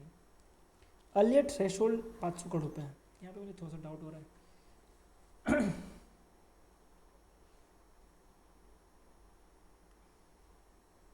इस लाइन को भूल जाओ, ठीक है, अभी के टाइम पे इस लाइन को भूल जाओ, आई थिंक मुझे मिस्टेक हो गया कुछ। तो अभी के टाइम पे 75 करोड़ से ज़्यादा जो है पैसा जो है अगर, अच्छा ठीक है समझिए, ये 50 करोड़ होना चाहिए था आई थिंक। तो पहले जो था वो लिमिट कम रखा गया था और अब जो है इसका लिमिट बढ़ा दिया गया है, जिसकी वजह से करप्शन ना हो। जो भी ट्रांजेक्शन हो रहा है, अगर कोई गवर्नमेंट पैसा लगाने जा रही है, मान लेते हैं गवर्नमेंट पेमेंट करने जा रही है कोई इंफ्रास्ट्रक्चर प्रोजेक्ट में, कोई हाईवे प्रोजेक्ट में, तो वो जो है ई-क्यूबर के थ्रू हो आरबीआई के, और वो जो है बाद में आरबीआई जो है उसका ट्रांजेक्शन जो है नज़र रख पाए, उसके लिए जो है आरबीआई ने ये स्टेप उठाया है। नेक्स्ट सेबी के न्यूज़ है, तो हम सेबी के न्यूज़ तो अभी इसमें कवर नहीं करेंगे, नेक्स्ट कभी वीडियोज़ में कवर करेंगे। और कवर करते हैं पेनल्टीज, ठीक है। तो इसमें आपको मिलेगा कि एसबीआई के ऊपर पेनल्टी लगाई गई है 1.2728 करोड़ रुपीज़ की। रीज़न इंपॉर्टेंट है क्योंकि इन्हें लोन से एडवांसेस से फॉलो नहीं किया गया है, कस्टमर प्रोटेक्शन फॉलो नहीं किया गया है, करंट अकाउंट में नॉन कंप्लायंस दिखा है। ये 3 रीज़न की वजह से इनके ऊपर पेनल्टी लगाई गई है। नेक्स्ट चलता है पीएनबी को पेनल्टी लगाई गई है 29.6 लाख रुपये की, इन्होंने भी नॉन कंप्लायंस दिखाई गई है इसकी वजह से। उसके बाद फिनो पेमेंट बैंक के ऊपर पेनल्टी लगाई गई है 29.6 लाख रुपये की, क्योंकि इन्होंने जो कस्टमर है उनका पैसा 2 लाख से ज़्यादा रखा था। जैसे आपको पता हो पेमेंट बैंक जो है ज़्यादा से ज़्यादा 2 लाख रुपए तक जो है डिपॉजिट रख सकता है डेली बेस पे, ठीक है। 12 बजे से पहले जो है 2 लाख रुपए तक ही पैसा रख सकता है, लेकिन एज अ पेमेंट बैंक इन्होंने ज़्यादा पैसा रखने की वजह से इनके ऊपर 2.6 लाख रुपए की पेनल्टी लगाई गई है। एचडीएफसी की अगर बात करें तो एचडीएफसी पे जो है 4.88 लाख रुपए की पेनल्टी लगाई गई है, और ये लगाई गई है section 47A of bank regulation act 1949 के अंतर्गत, ठीक है। तो इन्होंने जो फॉरेन इन्वेस्टमेंट रूल है वो सही से फॉलो नहीं किया गया था, इसके से इनके ऊपर पेनल्टी लगाई गई है। आईसीआईसी बैंक में बात करें तो आईसीआईसी बैंक के ऊपर 75 लाख की पेनल्टी लगाई गई है कि इन्होंने जो है independent valuer for some mortgage loan का जो रूल है वो सही से फॉलो नहीं किया, जिसकी वजह से इनको पेनल्टी लगाई गई है। पेनल्टी याद रखना और क्यों लगाई गई है इसका रीज़न याद रखते हुए चलना। सेक्शन याद नहीं रखोगे तब भी चल जाएगा, एक ही बार जो है सेक्शन पूछा गया था, उसके बाद कभी सेक्शन पूछा ही नहीं गया बैंक के एग्जाम में। बंधन बैंक के बारे में बात करें तो बंधन बैंक में जो है 44.70 लाख रुपये पेनल्टी लगाई गई है। कारण यही है कि जो paid commission to certain employ तो वो सही से नहीं किया गया है। देखो यार बंधन बैंक के पेनल्टी को लगी तो समझा देता हूँ।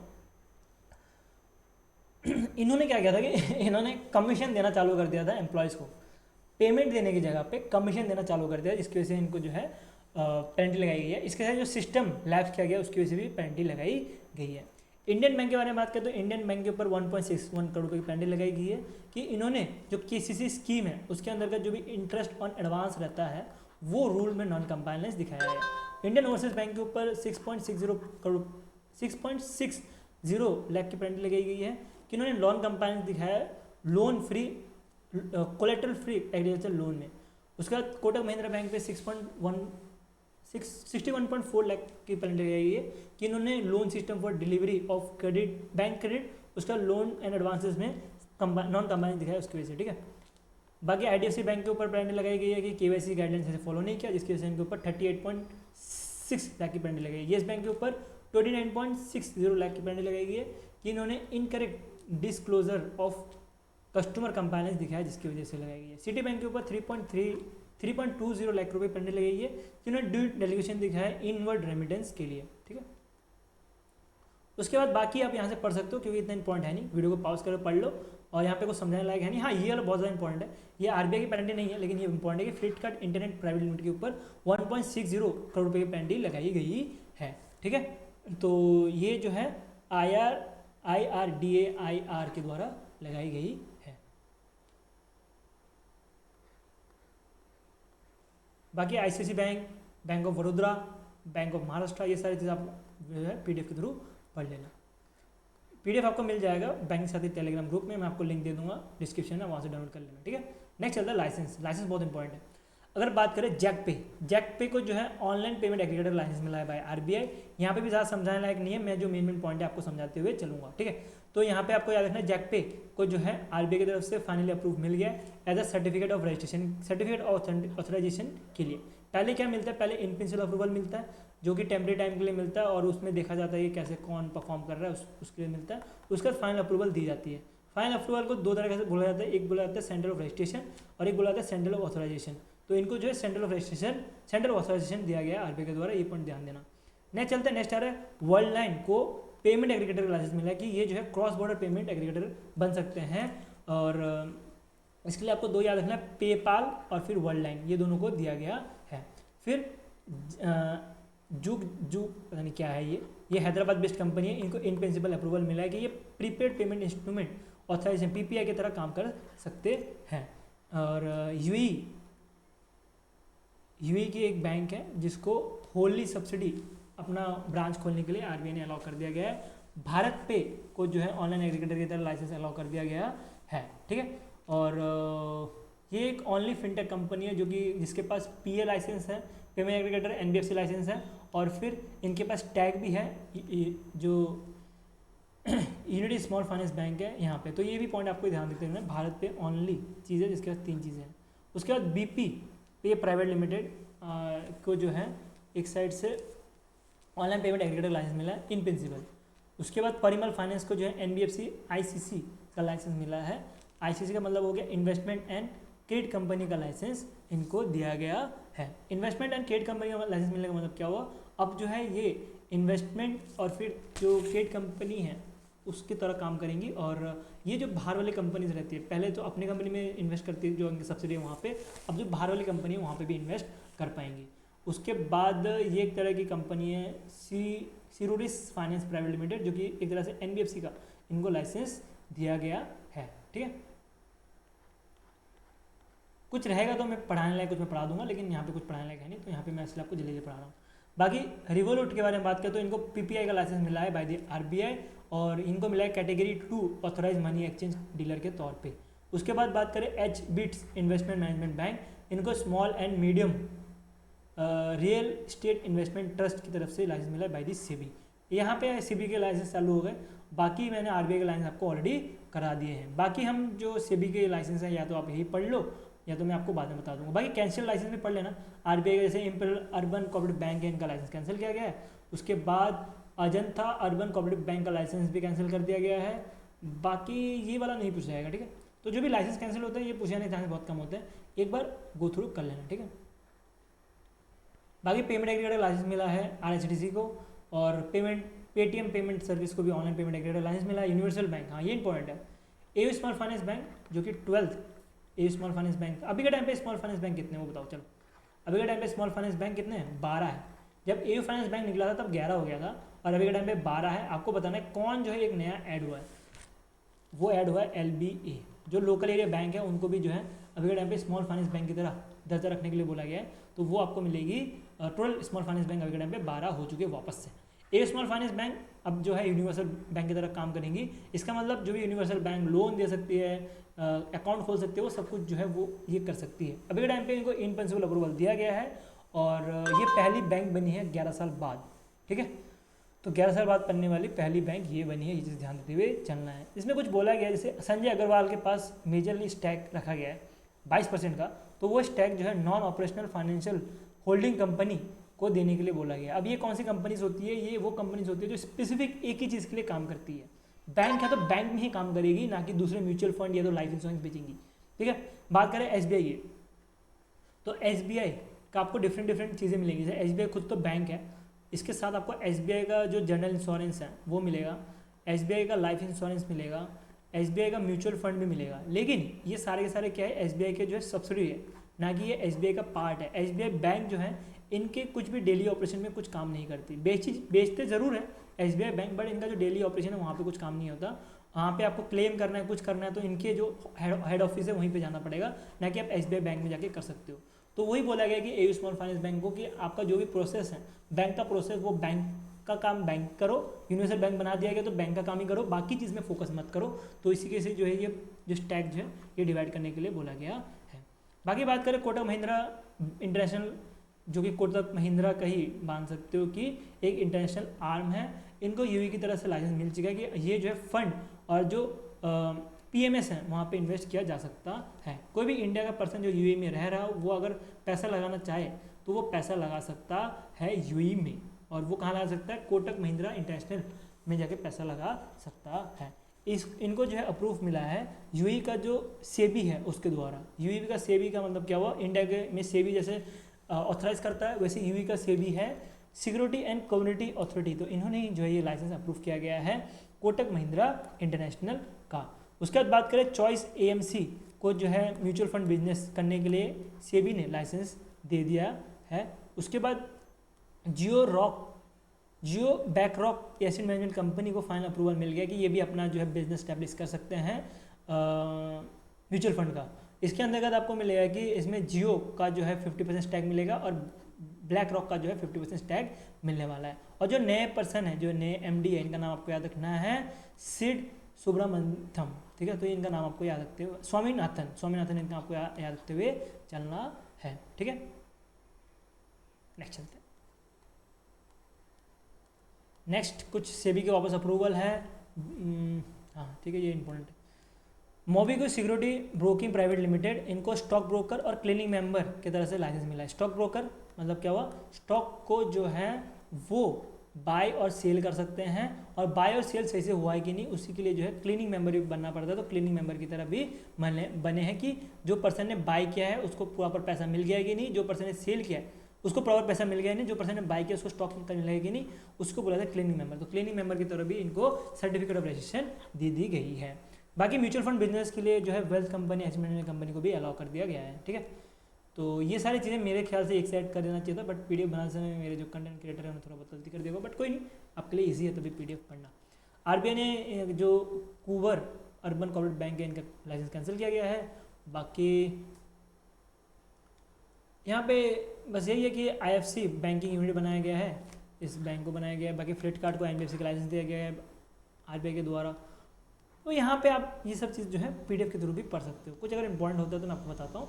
हाँ, ये चीज़ ध्यान देना कि शेड्यूल बैंक बनाया गया है, शेड्यूल बैंक का स्टेटस दिया गया है सरकारी बैंक जो पुणे महाराष्ट्र है इसको, ठीक है। तो सेकंड शेड्यूल के अंतर्गत इसको भी रखा गया है, जैसे NSDL को रखा गया था वैसे इसको भी रखा गया। इस सबको थोड़ा ध्यान देते हुए चलना है, ठीक है। नेक्स्ट, आदित्य बिरला को ऑनलाइन पेमेंट एग्रीगेटर लाइसेंस मिला है भाई। RBI बंधन AMC को जो है एसेट मैनेजमेंट कंपनी एक तरह से इनको SIF मतलब स्पेशलाइज्ड इन्वेस्टमेंट फंड की तरह लाइसेंस मिला है। अब SIF क्या होता है आपको पता होगा, म्यूचुअल फंड जिसमें आप 500 रुपये से स्टार्ट कर सकते हो। एक होता है PMS, ठीक है, जिसमें आप 50 लाख रुपए होना चाहिए तभी भी आप जो है इन्वेस्ट कर सकते हो। एक बीच का रास्ता होता है जिसमें आप पैसा लगा सकते हो, उसको बोला जाता है SIF, जिसमें आप 10 लाख रुपये तक पैसा लगा सकते हो। तो ये SIF लॉन्च करने वाली बैंक नहीं, AMC का नाम होगा ना, बंधन AMC, ये बंधन बैंक का ही एक सब्सिडरी है। बाकी NSTF जो कि गोवा बेस्ड है, इनको पेमेंट एग्रीगेटर लाइसेंस मिला है बाय दी RBI। ये ओनली गोवा कंपनी है जिसको लाइसेंस मिला है RBI की तरफ से एज अ पेमेंट एग्रीगेटर। तो ये चीज़ आपको ध्यान देते हुए चलना है। बाकी multi community exchange cleaning corporation limited, इनको जो है अपना जो लाइसेंस है क्लीनिंग कॉर्पोरेशन की तरह, जो मैंने आपको ऑलरेडी बताया, वो जो है सेबी के द्वारा दी गई है। बाकी small and medium real time investment ये तो कुछ है नहीं है, तो आप खुद ही पढ़ लोगे, ठीक है। और इनको ऑनलाइन पेमेंट एग्रीगेटर लाइसेंस मिला है। एक्सफ्लो को, एग्जाम पे को पेमेंट एग्रीगेटर लाइसेंस मिला है। आगे खत्म हो गया यहाँ पे, ठीक है। तो यहाँ पे हमारा RBI का पूरा न्यूज़ खत्म होता है। इसमें इतना कुछ था नहीं पढ़ाने लायक, तो मैंने यहाँ पे आपको कुछ पढ़ाया नहीं है। आप PDF के थ्रू पढ़ सकते हो। PDF आपको कहाँ मिल जाएगा, PDF आपको 2 जगह मिलेगी, ठीक है। एक तो मैं आपको लिंक दे दूंगा, वहाँ से डाउनलोड कर लेना, या PDF आपको मिल जाएगी बैंकिंग साथी t.me@बैंकिंग साथी क्लिक कर लेना, डिस्क्रिप्शन में लिंक दे दूंगा वहाँ से, या तो @बैंकिंग साथी टाइप करना टेलीग्राम में, वहाँ पे मिल जाएगा। इवन वेबसाइट में अभी तो फ्री में अवेलेबल नहीं है, लेकिन वेबसाइट में भी हम जल्दी अवेलेबल करवा देंगे, www.mappingaffairs.com पे भी मिल जाएगा, ठीक है। मैं अपलोड करवाया ना, लेकिन करवा दूंगा, ठीक है। तो ये 2 जगह पे मिल जाएगा, ठीक है। वीडियो यहीं पे एंड करते हैं, बाकी हम नए वीडियो में मिलेंगे एक नए सेशन के साथ, जहाँ पे आपका जो GS सीरीज़ है उसका पार्ट 3 होगा। ये हमारा पार्ट 2 था जिसमें हमने बैंकिंग अवेयरनेस कराया, पार्ट 2 या पार्ट 3 जो भी आपको मिल जाएगा थंबनेल में, तो वो था, ठीक है। तो वीडियो यहीं पे एंड करते हैं, वीडियो अच्छा तो लाइक कर देना, ऐसी कंटेंट देखते हैं सेकंड चैनल। बाकी हम मिलते हैं नेक्स्ट वीडियो में एक नए सेशन के साथ। बाय।